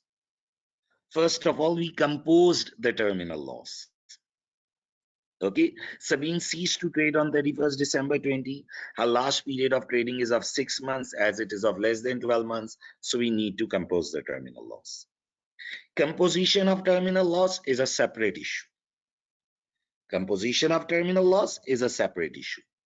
Loss in last fiscal year, April to December. In individuals, we look at the fiscal year. It's my advice, don't go for shortcuts. Remember the approach. Okay, in individuals, we look at the fiscal year, April to December. Now, 6 months were straight given in the question. 3 months were borrowed from the previous accounting year. Okay, then 3 months were borrowed from the previous fiscal year. This is our loss of 12 months. We added overlapping profits, and this was our terminal loss. Now, last period of trading is, now once you have composed the terminal loss, now the second issue. Now, what is the second issue? The second issue is basis period calculation. The second period is basis period calculation. Once you have composed the terminal loss, the second issue is basis period calculation. Last period of trading is of 6 months. It ends in 2021. Second last accounting year ends in June 20. It also lies in 2021. So we'll merge them and we'll file a single assessment. Year ended June 17, year ended June 18, year ended June 19, and period ended December 20, 18 months of 2021. These are our trading profits. Now, employment income 6,000, 6,000, 6,000. Here I will make one correction. I made an error. This employment income will be 6,000 here. This note will be removed. Why it will be 6,000? Because for trading income, we are merging two periods. In any particular fiscal year, in 1718, in 1819, in 1920, and in 2021, we are earning employment income of 6,000. Okay, this will not affect your answer because we are not claiming any relief in 2021. So if anyone would have done it wrong, still there would be no deduction. But this shows that you have to be alert. Even if the teacher will lose concentration while solving, there will be some error. I will repeat it again. For trading income purpose, we have merged two periods. For trading income purpose, we have merged two periods. But in a particular fiscal year of 12 months, see, all are the fiscal years 17, 18, 18, 19, 19, 20, 2021. His business has ended. He has not died. In the next fiscal year also, he will earn 6,000. So the employment income will continue on the fiscal year basis. For trading income purpose, we have done basis period. Okay. So it will be 6,000 here. It will be not 9,000. It was an error. So I made a correction. Now, the trading incomes were classified in the relevant periods. The loss was shown as 0. Employment income in all fiscal years was 6,000. We calculated the value of total income. Why do I calculate the value of total income? Because I can make the decisions. Now, terminal loss of 32,800 will be relieved against the trading income of last 36 months. Not the total income, it will be relieved against the trading income. Okay. If you want, you can show this relief after this row. You can add a row here and you can show it up. Or if you show down, this statement is sufficient for explanation. 21,000 is offset here, trading income. The remaining loss of 11,800 is offset in 1890. Okay, one student has asked, sir, why did you changed it back to 6,000? See, for the trading income purpose, I have merged two accounting periods. In employment income, there are no accounting periods. The employment income is fiscal years. The employment income is going on normal fiscal year. Every fiscal year is of 12 months in which he is earning 6,000. Trading income period was merged. Okay. Terminal loss relief, yes, you cannot do partial claim. You have to claim entire available amount. Now, what will be the tax benefit? You claim 21,000 here. Since you are a basic rate taxpayer, you can see the income amounts. On 21,000, you offset 20%. So this gives you a benefit of 4,200. Now your allowance is wasted because your revised total income is now only 6,000. Your allowance is 12,570. 6,000 is utilized. 6,570 is wasted. So the net tax impact on 6,570 will be 20%. So 1,314. So from 4,200, you deducted 1,314. The net benefit is 2,886.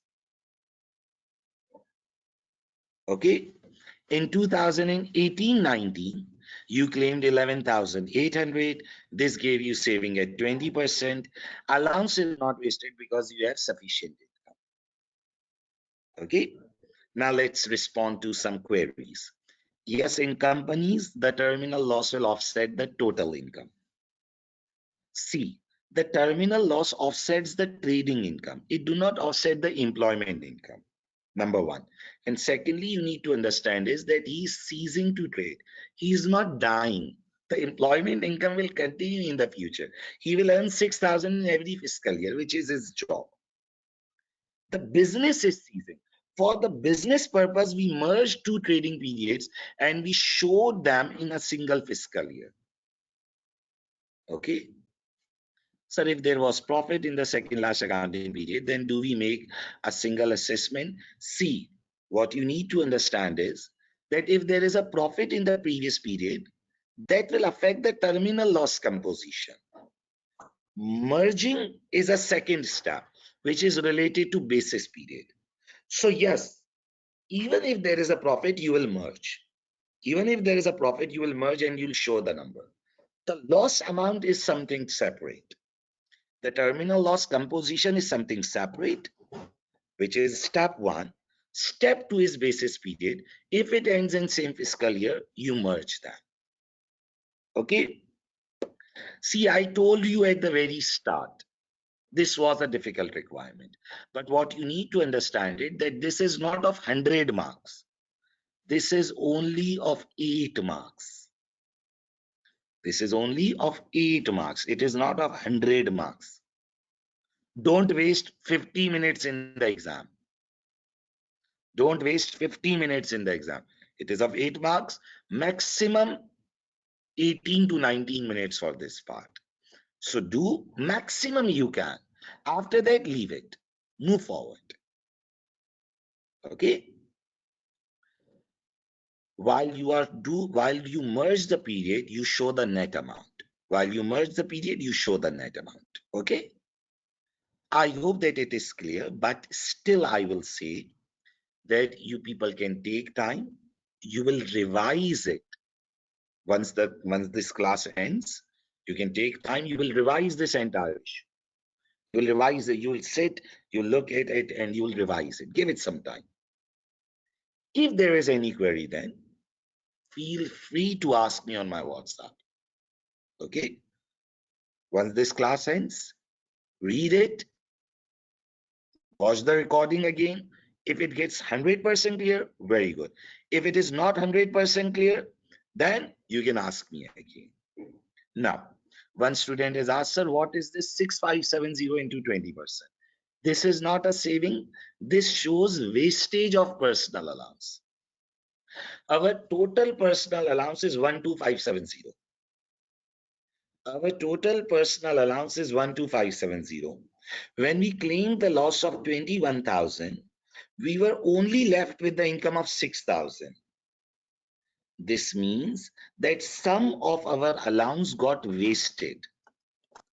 Personal allowance wasted 6570. We claimed 6,000, but the remaining allowance got wasted. Since the allowance got wasted, so I'm deducting its tax impact, 6570 into 20%. The tax rate is 20%, so everything multiplies by 20%. He's a basic rate taxpayer. So 4,200 was my benefit, 21,000 into 20%. 4,200 was my saving. 6570 into 20% is my loss of personal allowance. Is it clear? Okay. No stress. If you have any query later on also, feel free to ask. Okay. This is my WhatsApp number. Revise it after class. If you have any query, feel free to ask me. I'll explain on the voice note or on call also. Okay. So if I look at this question, and one student asked me that, sir, what is your advice if we think about the exam? If we think about the exam, what is your advice? What is your advice in relation to the exam? What is your advice in relation to the exam? What is your advice in relation to the exam? So my advice would be that if you get such a requirement, start it, give your maximum, okay? Start it, give your maximum, but monitor the time. Once your allocated times end, stop there. Because when you start it, you will understand at the very start that this is not a piece of cake. This will be a problem requirement. So start, do your maximum, but stop when the time ends. What students do is that they spend 45 minutes, 50 minutes on 8 marks. Okay. Now the examiner, now see, we did first 2 questions. There was no such requirement like this. Even till the end of this paper, there is no such requirement like this. So our teacher, my teacher used to say this, that there are some requirements which should not be touched. There are marks for leaving them. My teacher used to say for these requirements that this is a requirement for which you should leave it. You shouldn't be going for it. Okay, you should leave it for that. Don't waste your time, because if you will waste time on this requirement, this will cost you your marks on some easy requirements. Okay, so what I would say is, don't get stuck on particular requirements. If you can't do, leave it, move forward. Do whatever maximum you can do and then move forward. Okay, now what were the key learnings in this question? If the last period of account is of less than 12 months, if the last period of accounts is of less than 12 months, you need to compose the terminal loss. If the last period of account is of less than 12 months, you need to compose the terminal loss. In individuals, we look at the fiscal year. Okay, the first point. Then, once you have composed the terminal loss, this is a separate issue. Basis period calculation, merging the periods, this is completely different. This is a completely different issue. Last period ends in the same fiscal year, you merge them, you file a single assessment. Once done with this, you have to calculate the loss relief. Make a format. Instead of loss, put as 0, make the workings. While calculating the savings, think that if there is any personal allowance wastage, you have to take its impact also. I hope that I have made myself clear. Okay, let's move forward. Requirement B. Explain the CGT implications for Sabine arising from the sale of business premises and specialist machine to Pattern Limited, and calculate the amount available to Sabine from the sale of these assets after paying any CGT liability arising. How many marks are there? There are 5 marks given for it. Okay, there are 5 marks given to it. Let's look at it. It is an easy requirement. It is an easy requirement. Let's look at it. Explain the CGT implications for Sabine arising. Explain the CGT implications for Sabine arising from the sale of business premises and specialist machine to Patan Limited, and calculate the amount available to Sabine from sale of these assets after paying any CGT liability. Okay, let's look at it. Now, let's go to the scenario and look at the sale of business premises. This is easy, and I want you all to now be involved in the answer. Now, business premises, it was acquired in July 2012. Its cost is 86,000. Its sale proceed is 114,000. Okay, so disposal proceed is equal to market value less cost. This will give you a chargeable gain. Annual exemption is used by Sabine every year, so you will ignore the annual exemption. You will get the taxable gain on which you will calculate the CGT. Very good. One student identified BADR, business asset disposal relief. Yes, it will be available because Sabine has been trading since 2012. So 2 years ownership is completed.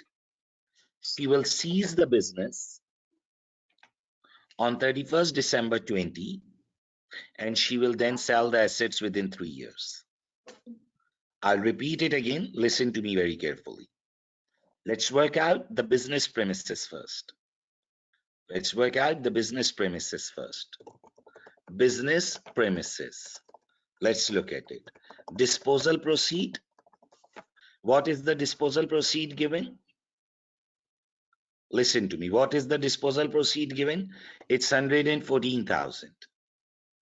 The disposal proceed is 114,000.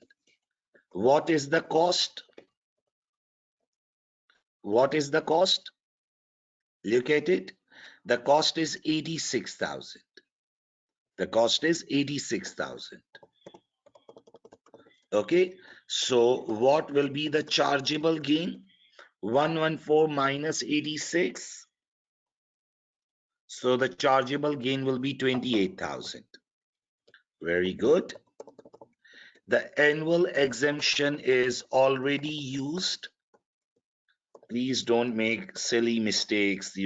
These will cost you marks. Annual exemption is already used as per scenario. Okay, it is stated here that uses his annual exemption for CGT purpose every year, so it's already used. The taxable gain is 28,000. CGT will be charged at 10%. Why it will be charged at 10%? Will anyone tell me? Okay, business asset disposal relief will be available on sale of business premises. Okay, it will reduce rate of CGT to 10%.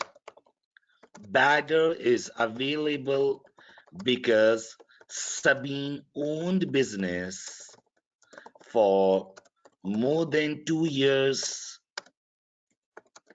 and she is selling business assets and she's selling business premises within 3 years of cessation of trade. I will repeat it again. Just listen to me very carefully. No, the qualifying assets for badder and rollover relief are different. For badder, there are 3 situations: sale of ongoing business, sale of seized business assets, and sale of shares. Okay, sale of ongoing business, sale of seized business assets, and sale of shares. Disposal proceed less cost, this gives me chargeable gain. Then I have the taxable gain, and then we charge the CGT. Disposal proceed is 114, less the cost 86,000. Chargeable gain is 28,000. Annual exemption is 0. Taxable gain is 28,000. The badder will be 2,800. Business asset disposal relief will be available on sale of business premises. It will reduce rate of CGT to rate of 10%. Badder is available because Sabine owned business premises for more than 2 years and she is selling business premises within 3 years of cessation of trade. Okay, if you will not write the conditions, yes, the marks will be deducted. Okay, now, so what will be the proceed? The proceed was 114,000. Your capital gains tax is 2,800. So proceeds after CGT will be, can anyone tell me, 114 after 2,800? It will be 111,200. Okay, I hope that it's clear. Now let's look at the another asset, which is the specialist machine. Its cost is 49,000. Its proceed is 41,000. The business premises had been wholly occupied by Sabine throughout the period of ownership. Sabine had claimed capital allowance on specialist machine. I want answer from you people. I want answer from you people here. What about the specialist machine? I want answer in relation to CGT. What will be the CGT on the specialist machine? Please tell me on the chat box. There will be no CGT. Very good. There will be no CGT. Because it is being sold on loss, DP is 41, cost is 49, it is being sold on loss, and on capital allowance assets, if there is a loss, there is no relief. Okay, so now let's talk about the specialist machine. Let's talk about specialist machine. Specialist machine the disposal proceed is 41,000. The cost is 49,000. Okay, the disposal proceed is 41. The disposal proceed is 41. The cost is 49. So this gives me capital loss of 8,000. Okay, no capital loss relief as it is a capital allowance asset. Okay, no capital loss relief as it is a capital allowance asset, as it is an asset eligible for capital allowance. Okay, no CGT impact will be involved. The question asked us to talk about CGT impact only. Okay, so the proceeds here are 41,000. The CGT here is 0. So our proceeds after CGT will be 41,000. Now let me respond to some of the queries because some students must be asking. I know that. Now, sir, if there was a gain and asset is eligible for capital allowance, yes, then the gain would be chargeable and then badder would also be available. Yes, badder would be available. Okay. Now, fall in value is not an issue. It's not IST that you'll write about fall in value relief. It's not IST that you'll write about fall in value relief. Okay, so let's look at it. Now, I would say that this was a balancing requirement. The examiner must also have felt bad by giving such a difficult requirement. The examiner must also be having a guilt feeling by giving such a difficult requirement in part A. So he balanced it in part B. He said, okay, don't get angry. I'm giving you some easy 5 marks. So business premises, simple disposal proceed, less cost. It was a chargeable gain. The annual exemption was already utilized. The taxable gain was 28,000. Okay. Business asset disposal relief will be available on sale of business premises because the business was owned for more than 2 years. Now, one very important thing. The question was just to talk on after paying CGT liability. So on capital allowance asset, you don't need to think about the capital allowance, okay? You just need to think about the CGT. So please make it clear. So proceed less CGT, that gives me proceed after CGT. Then for specialist machine, there was a loss of 8,000. On capital allowance assets, there is no loss relief. If there would be gain, it would have been chargeable. And yes, the badder would also be available. Okay, so this is proceed after CGT. I hope that it's easy one. Is it clear? Anyone? So now we have a last requirement of 7 marks. Explain the tax deduction and reliefs available to Patan Limited. So now we have to move towards Patan Limited working. I suggest a 10 minutes break because I think that it has been tiring now. Let's take a 10-15 minutes break and then we'll resume. Okay, we have done some difficult requirements, so we must be exhausted by now. So let's take a small break and then we'll resume.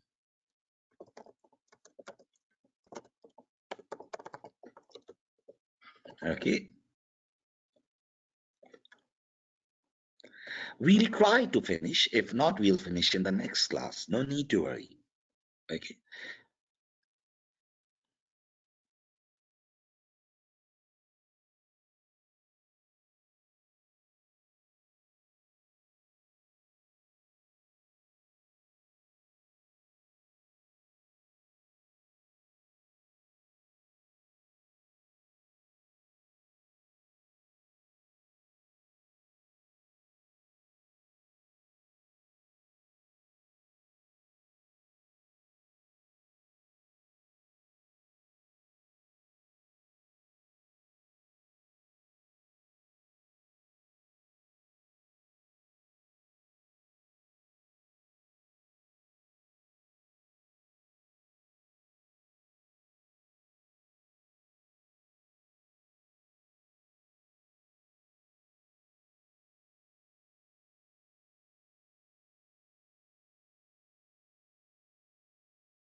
Okay, so we are resuming back.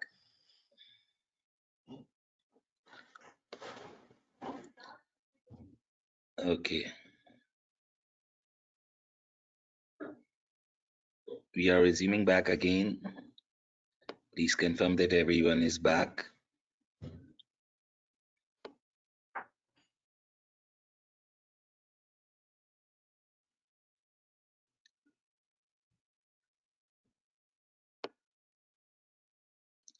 So let's resume. So we are moving towards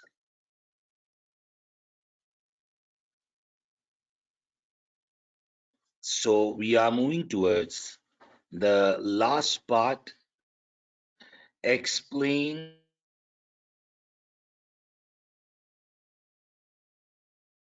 tax deductions and reliefs available to Patan Limited in the year ending 31st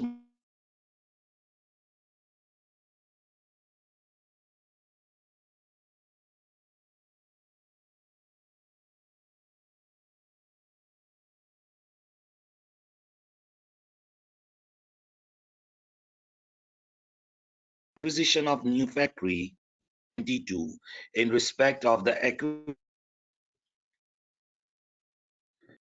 explain the tax deductions and reliefs available to Patan Limited in the year ending 31st March 2022 in respect of the acquisition of the new factory and expenditure on research and development. Okay, so let's start it. Let's read the scenario in relation to Patan Limited because we skipped it while reading first time. Patan Limited was incorporated and commenced trading on 1st April 2021. Patan Limited expects to make a tax-adjusted trading loss in the year ended 31st March 2022. Has no other source of income or gains in this accounting period. Is a small or medium-sized enterprise for the purpose of research and development expenditure. Patan Limited capital acquisitions and disposals. Patan Limited purchased a newly constructed factory building from a developer on 1st April 2021. Patan Limited paid £142,000 for this factory, which include £56,000 for the land. The factory was bought to use on 1st May 2021. Are you all with me? Please confirm me on the chat box. Okay, are you people listening? Okay, so Patan Limited made a capital acquisition of a factory on 1st April 21. They paid 142,000, which include 56,000 pounds for the land. The factory was bought to use on 1st May 2021. Now, here in the requirement, he's asking, explain the tax deduction and reliefs available to Patan Limited for the year ending 31st March 22 in respect of the acquisition of new factory. I have a question from you people. What will be the relief available to Patan Limited in respect of purchase of factory? Can anyone tell me?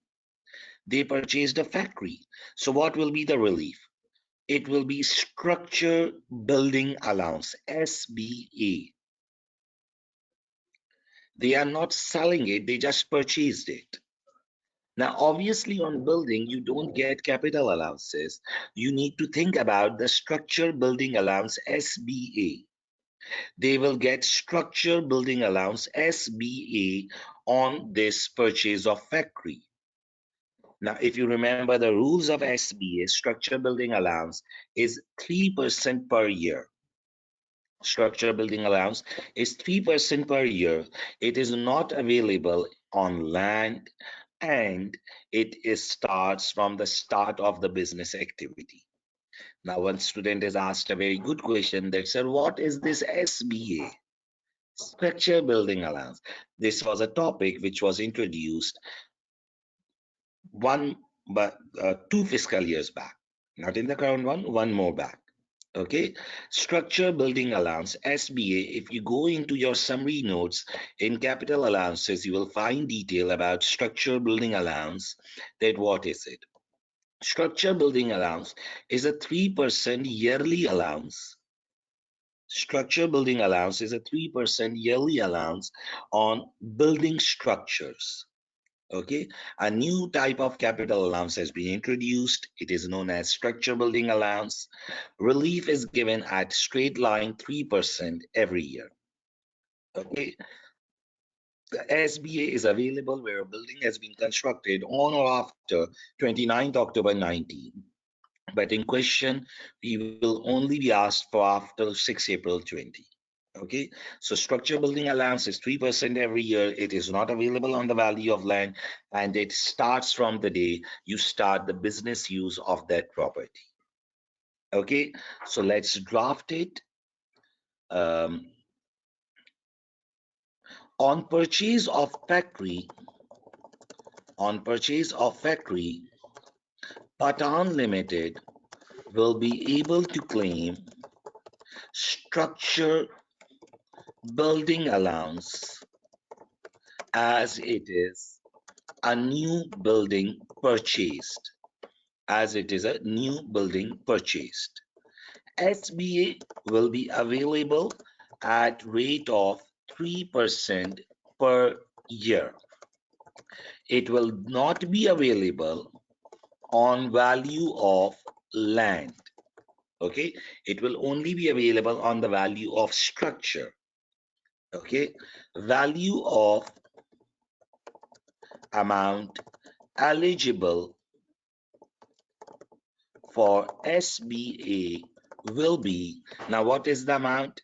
He purchased the factory for 142,000, which includes the land of 56,000.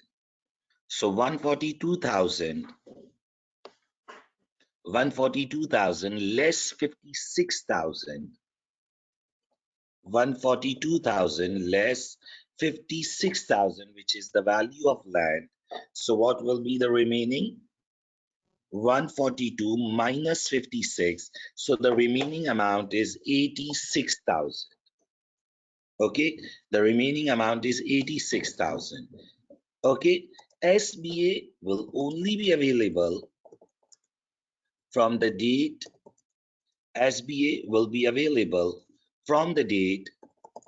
business use was started. So from which date the business use was started? From which date the business use was started? It was start to business use on 1st May 21.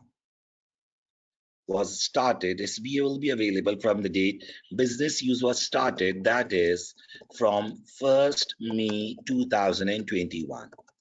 In year ended 31st March 2022, SBA deduction will be 86,000 multiplied by 3% multiplied by, so May, June, July, August, September, October, November, December, January, February, March.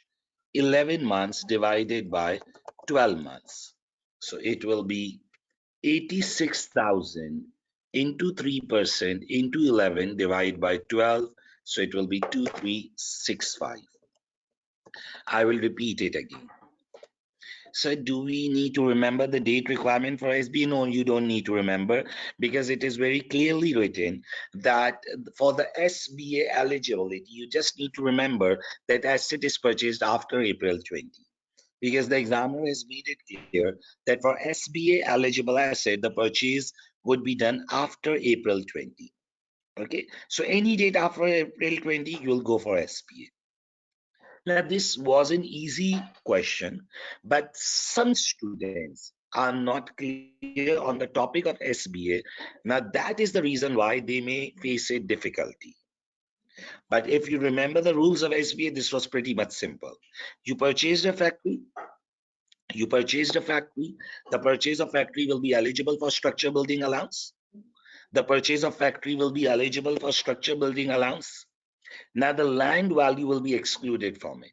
There is no structure building allowance on the land value. There is no structure building allowance on the land value, so you will exclude the land value. SBA will be available from the date the business uses started. So the business uses started from 1st May, so you'll count the months and you will adjust the SBA. The rate of structure building allowance is 3% per year. So if you remember the rule, it is pretty much simple. But obviously, if you don't remember the topic of SBA, then you can't do anything. Okay, now coming back. And the expenditure on research and development. So there is some research and development expenditure also. One of the Patan Limited employee who is wholly engaged in qualifying research and development at annual cost of the company of £40,000. Patan Limited also engages subcontractors provided by unconnected companies. The total cost of these will be £22,000 in the year ending 31st March 2022. Now, since Patan Limited is a small and medium enterprise for R&D purpose, it will get 230% allowed expense on qualifying expenditures. I hope you all remember. It will get 230%. It will get 230% allowed expense on qualifying expenditures. On subcontractor staff, 65% portion is eligible. I'll repeat it again. On subcontractor staff, 65% is eligible. Now you need to remember the rules. These are simple rules.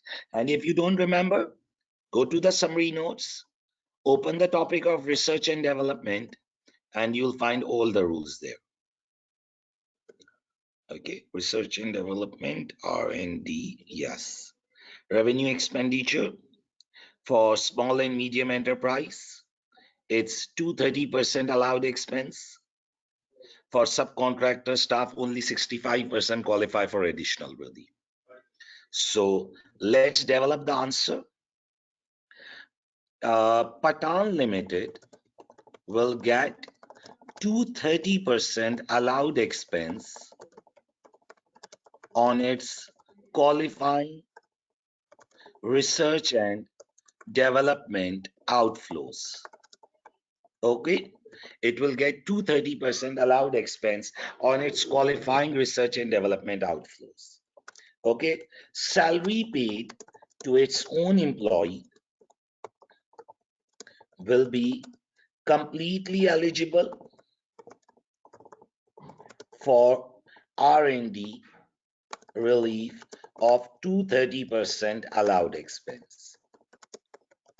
Okay, in relation to subcontractor staff, cost, 65% cost will qualify for 230% allowed expense, and rest will qualify for 100% allowed expense. See, there is one more which students do. What they think is that the relief is only on 65% portion. The relief is only on 65% portion. On 65% portion, we get additional relief. On remaining, we'll get the normal relief. So, how will it look like? How will it look like? Just listen to me. Okay. Salary paid to Patan Limited employee.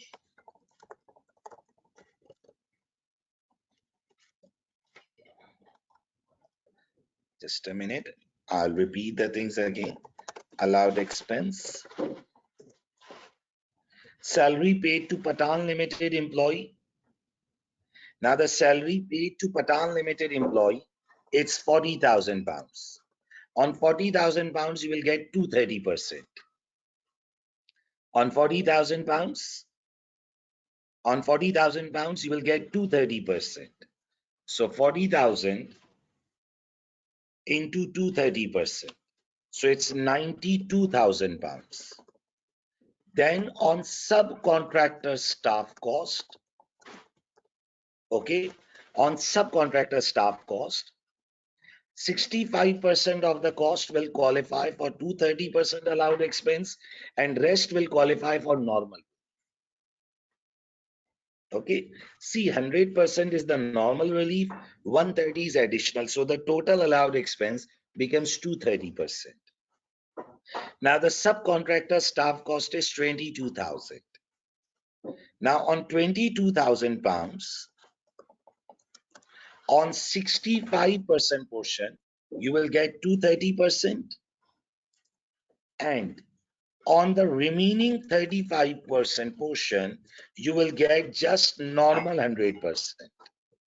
On 65% of the portion, you will get 230%, which is 32,890, and other one is 22,000 into 0.35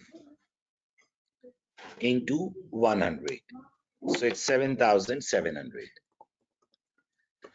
See, what you can do is that you can show the split of 230% if you want. 100% is normal and 130% is additional. So the total allowed expense on qualifying expenses is 230%.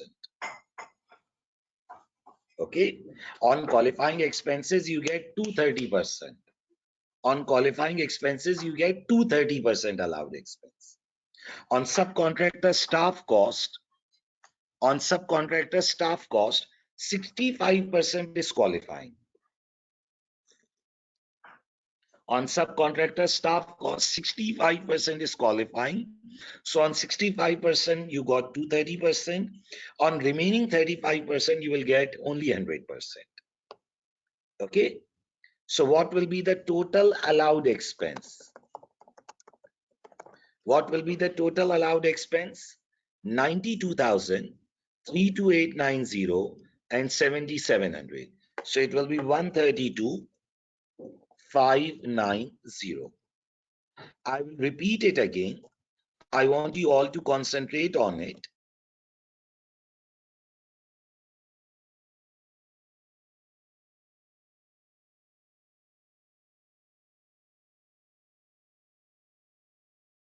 See, when you make a qualifying outflow, you allowed expense, 100%.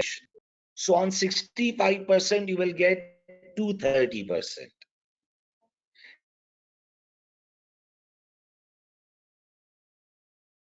Will be normal 100%. Now, and on remaining, there will this allowed expense will be deducted from trading P&L of Patan Limited. Okay. Now it was stated in the question that Patan Limited is making a loss. Now for small and medium sized enterprise, if you make a loss, for small and medium enterprise, if you make a loss, you can surrender the loss and you can claim the refund also.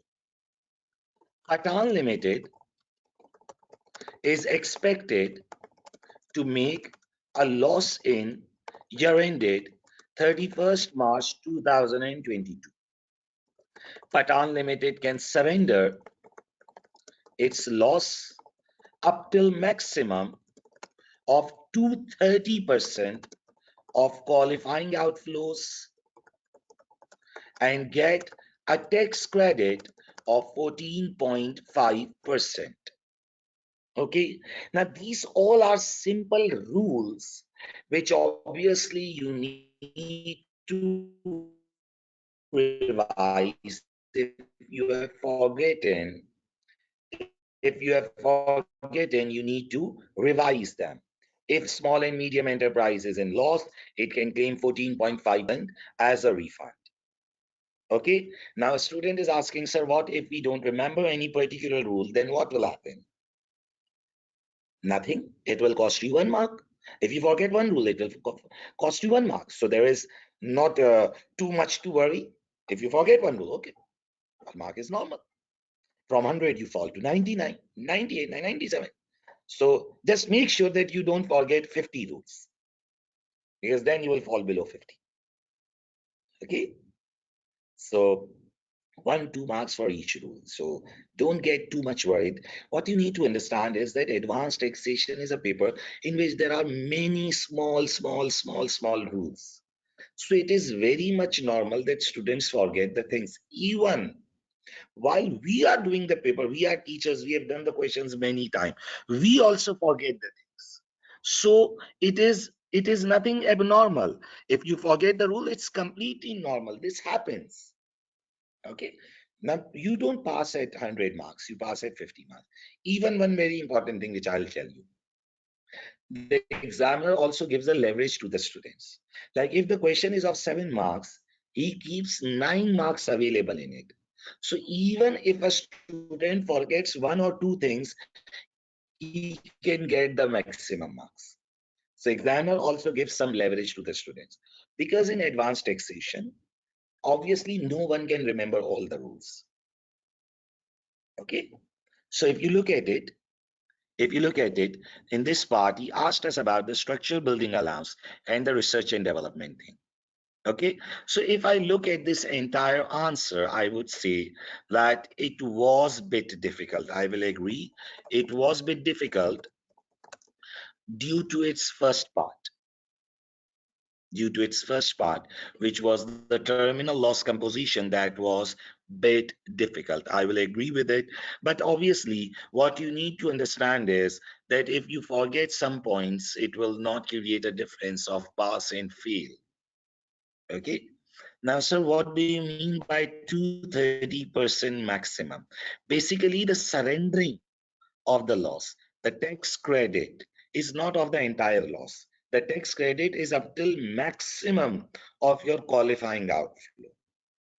If there would be no limit of this, what the people would start doing is that if they would have a trading loss, they would spend £5 on R&D and they will claim refund on their entire loss. So the tax department says that the refund is not available on your entire loss. The refund is not available on your entire loss. It is due to R&D. So the refund will only be available up till 230% of qualifying R&D amount. If you have a loss of 100,000 and you spend £5 on R&D, you will not get refund on £100. It will be restricted to 230% of qualifying R&D amount. Okay. So if we go through this question one time, first of all, he asked us to calculate the relief in relation to terminal loss. So there was some terminal loss composition involved in it. Then I told you that once you have composed the terminal loss, second step would be to look at the basis period, and then we looked at some tax benefit calculation. Then there was a very easy part, sale of business premises and sale of specialist machine. And then the last part was in relation to structural building allowance and research and development. Is it clear? Do you people have any query? If you have any query, feel free to ask me. Okay. So now let's move towards the last question of this paper, which is question number 4. Let's look at it. I want you all to concentrate on it. Sir, how long will S be available? It is available and it will continue till 33.3 years because it's 3% every year.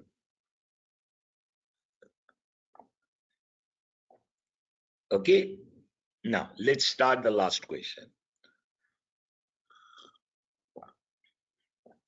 You should assume that today's date is 1st September 2021.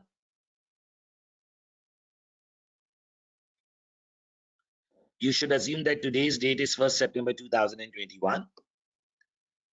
CADIN requires advice on the capital gains tax implications of proposed sale of antique chairs, payment of potential inheritance tax liability in respect of 2 lifetime gifts, application of personal service company, IR 35 legislation. His wife Amel requires advice on the income tax implication of receiving overseas income. The following exhibit is available on the left-hand side. Cadin and Amel, the information should be used to answer the question requirements within your chosen response option. So this is some basic information which is obviously of no big use. Let's read the exhibit and see what it's saying. Cadin and Amel.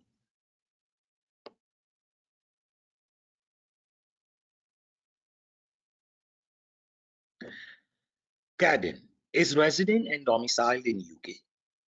Cadden will sell 4 antique chairs on 6th October 2021. Cadden is the sole shareholder, director, and employee of Mandini Limited. Acquisition of antique chairs. Cadden was gifted a set of 6 chairs by his mother, Phoeba, on 3rd March 2019. Okay? On 3rd March 2019. Now, the chairs had a market value of £152,000 on that date. Phoeba had purchased the chairs for £106,000 on 8th August 2009.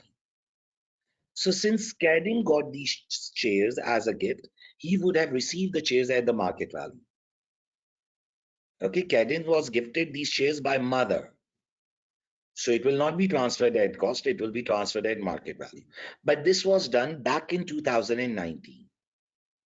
Sale of antique chairs. Cadden sold 2 chairs to unconnected person for £42,000 on 10th September 2019. The 4 remaining chairs were valued at £93,000 on that date. Cadden is proposing to sell the 4 remaining chairs to his son, Nathy, for £35,000 on 6th October 2021. These 4 chairs are expected to be valued at £99,000 on that date. Cadden's previous lifetime gift. Cadden's only previous lifetime gift was a gift of an investment property to Nathy on 2nd July 21. This gift resulted in a gross chargeable transfer of £380,000. Then we have some detail about Mandini Limited, and then we have some detail about ML. So let's look at the requirement specific to Cadden. Okay, please be connected with me. Okay. Part A1. Explain with supporting calculation the capital loss which will arrive on the proposed sale of antique chairs to Nathy and how this loss can be relieved. How many marks? 4 marks. How many marks? 4 marks. I want you all to listen to me, please. Cadden and Nathy. Cadden and, it's not Cadden and Nathy, it's Cadden and Amahil. It's question number 4. Please be connected. I will review the things again because we have just read the question for the first time. Cadden and Amahil. Okay. Cadden and Amahil. We are doing the first requirement.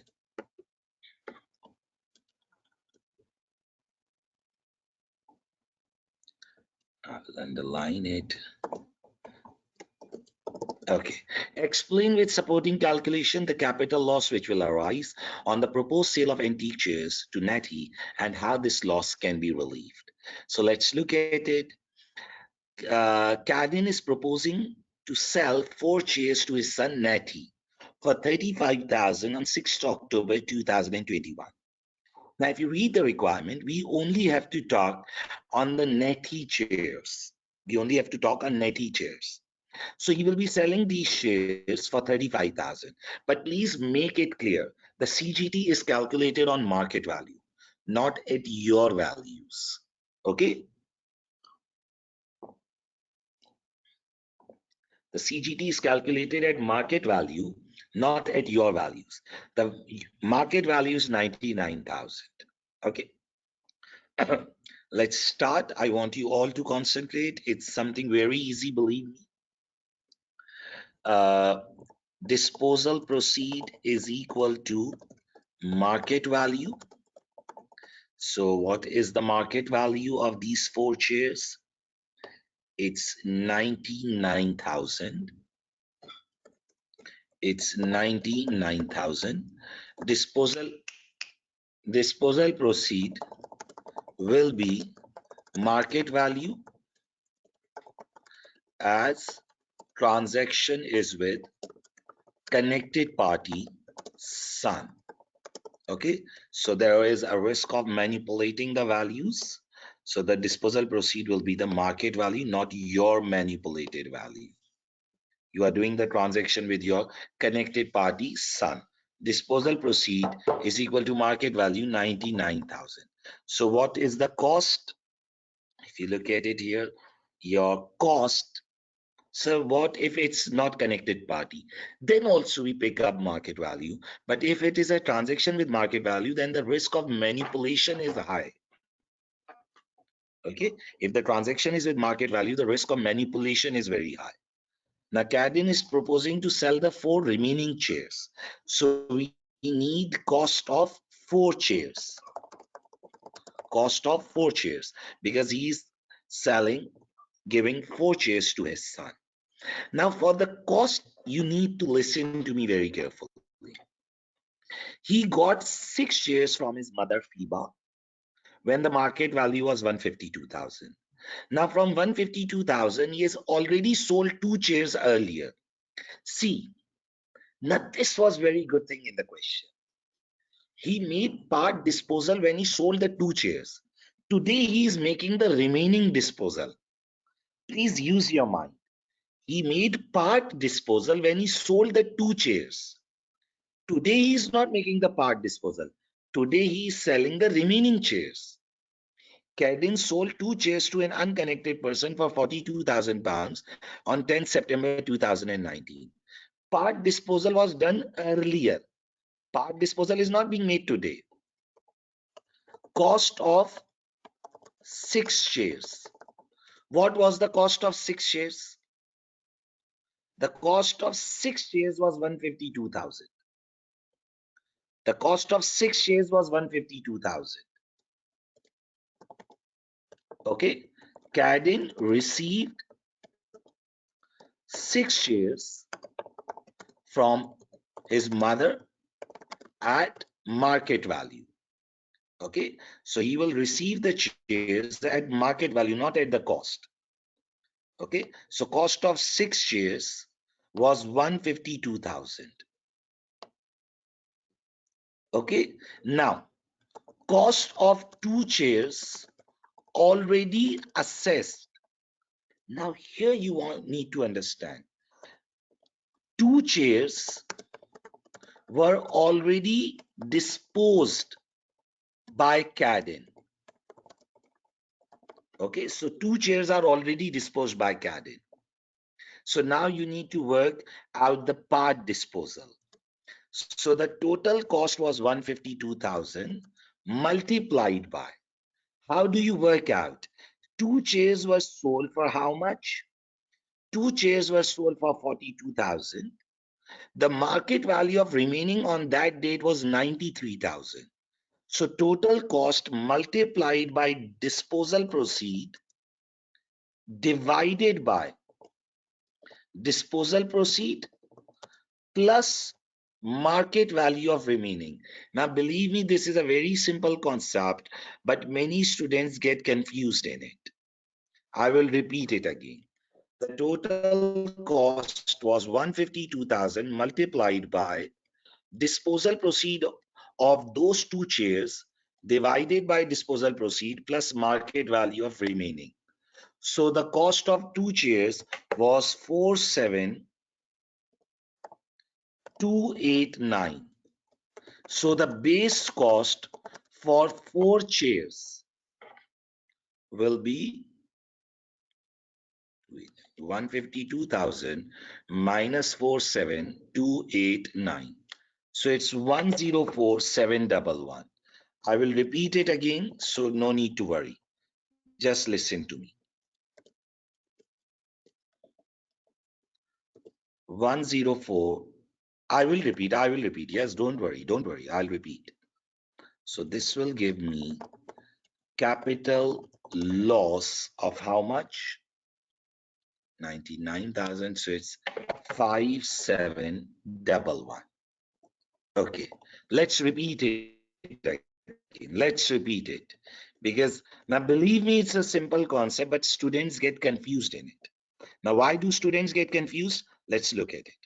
See, disposal proceed is equal to market value. It's 99,000. Okay, this is the disposal proceed will be market value as transaction is with connected party son. Okay, how many chairs he is disposing to his son? Okay, disposal proceed is of 4 chairs. Okay, disposal proceed is of 4 chairs. He is giving 4 chairs to his son. Just listen to me. Believe me, it will get clear. Don't rush. Cadden is proposing to sell the 4 remaining chairs to his son Natty for 35,000 on 6 October 2020. These shares are expected to be valued at 99,000 pounds on that day.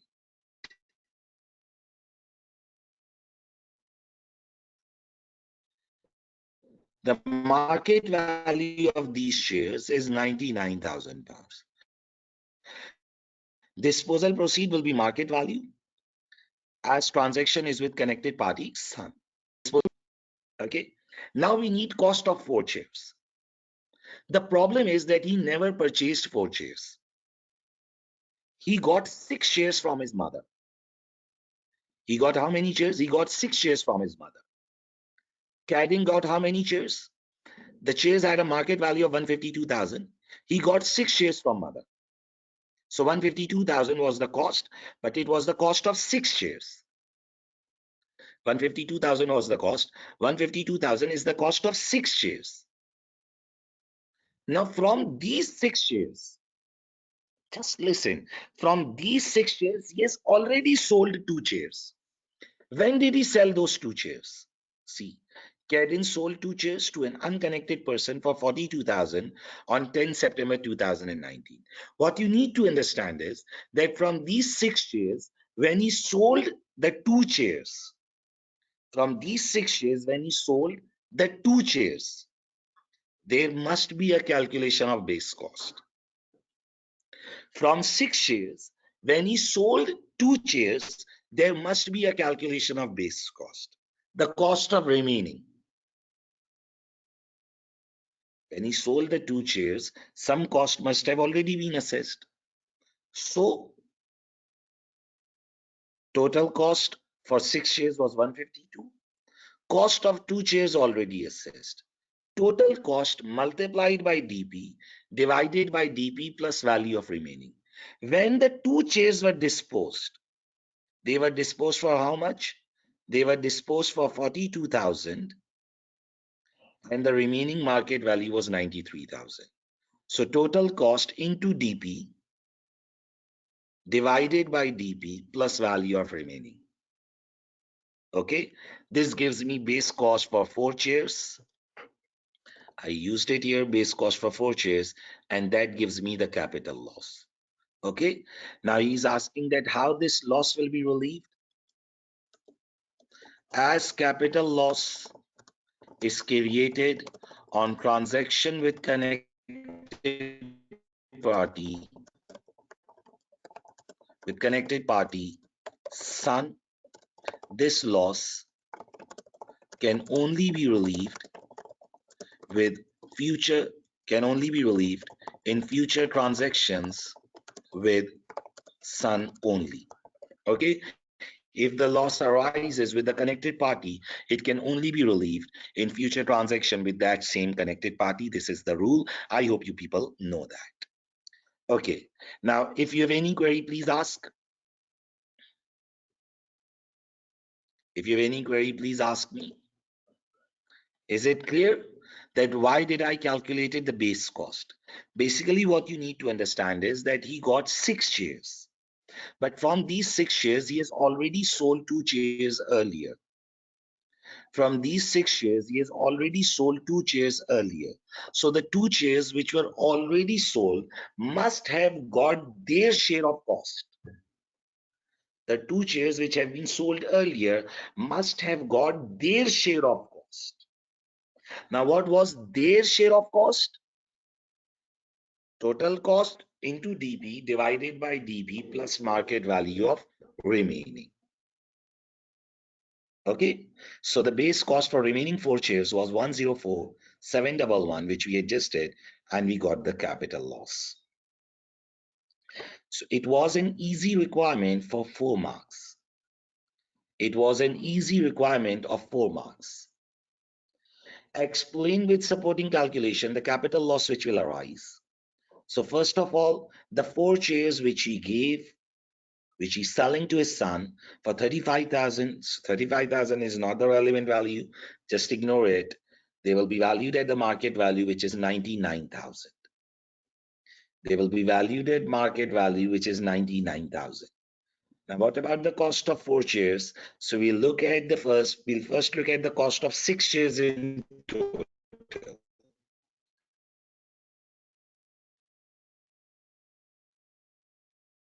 Now, from these 6 shares, as he has sold already 2 shares, so we deducted the cost of those 2 shares and we got the base cost for remaining.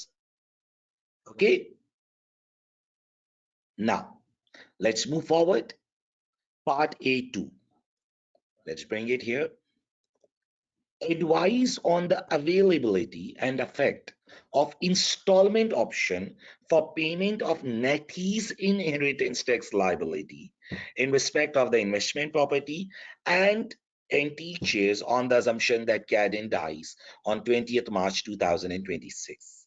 I hope you people know the inheritance tax installment option. IHT of death can be paid in 10 installments if it is related to land and building or the shares. IHT can be paid in 10 annual installments. Okay, I hope you people remember, and if you don't remember, just open the summary notes and revise the rule. In administration, IHT administration, you can find that IHT can be paid in 10 installments if asset is a land and building or shares. So, advise on the availability and effect of the installment option for payment of NETI's inheritance tax liability in respect of the investment property and antique shares. Now, this requirement is only for 3 marks. He has made it clear that you don't need to calculate anything. So, Cadden has gifted these shares for remaining shares, and he has also gifted some investment property. So, first of all, installment option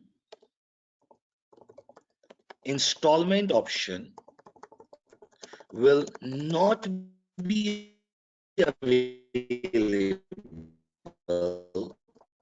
for gift of antique shares because it is only for land and building and shares.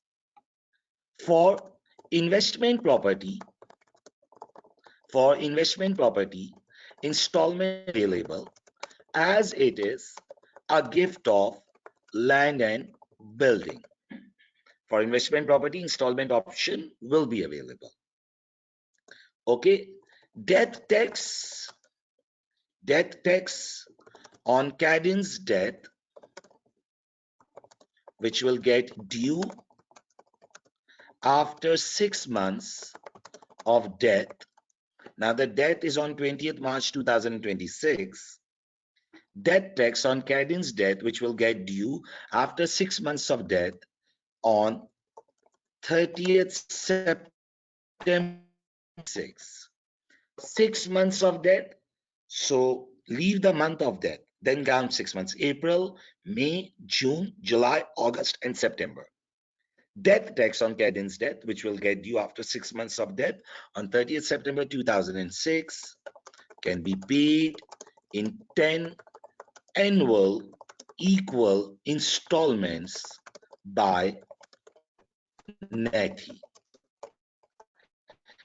However, it is necessary that NETI do not sell the asset before paying all installments. Okay, so this was some basic IHT administration issue. Inheritance tax can be paid in installments for land and building and for shares. Okay, it can be paid in installments for land and building and for shares. but it is necessary that you have to retain the asset, that you have to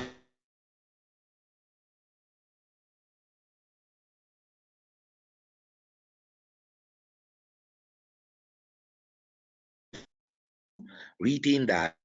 Okay.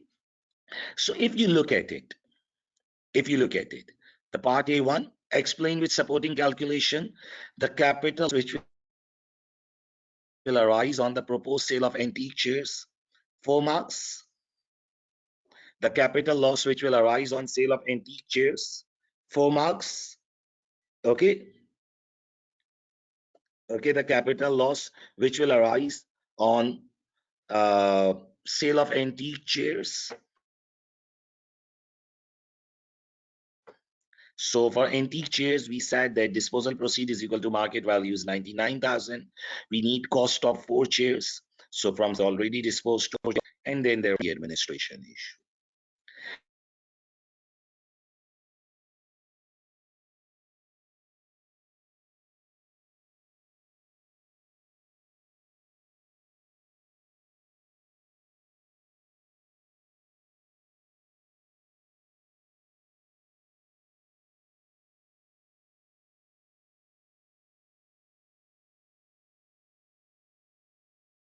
We completed our question number 2 first of all. Okay. Then we moved towards question number 3. We started our today's class.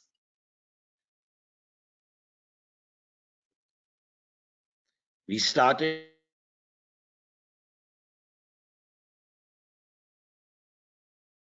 question number 2, in which we completed the remaining today's class with remaining 2 requirements. One was IHT, overseas CGT, and some overseas relation to overseas income, and there was one taxation losses. And now we are on question number 4, CADIN and ML. Okay. Now we are left with 2 requirements. We'll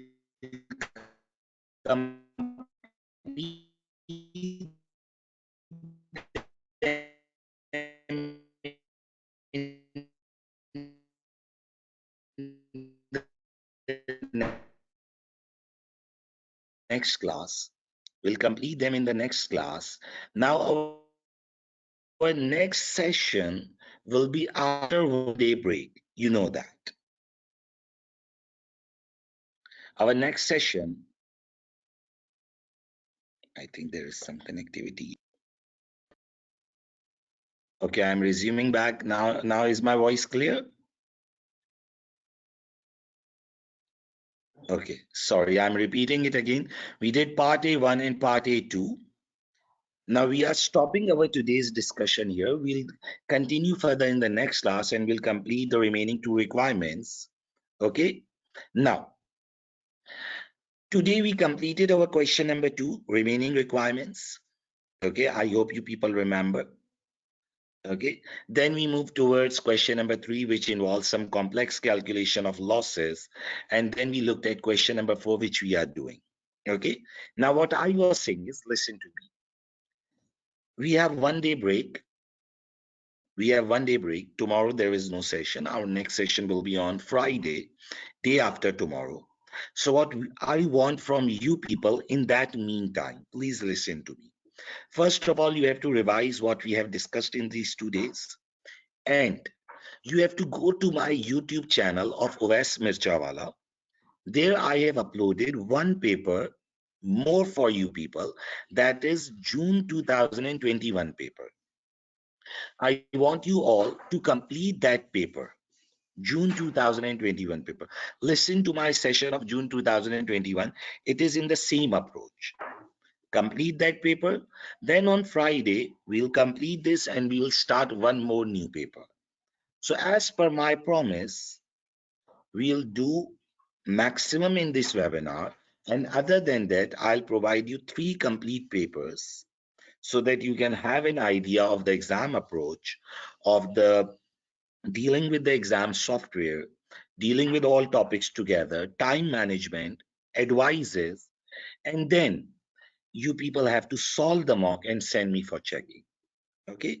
Now, one student has asked that, sir, what is the date of installments?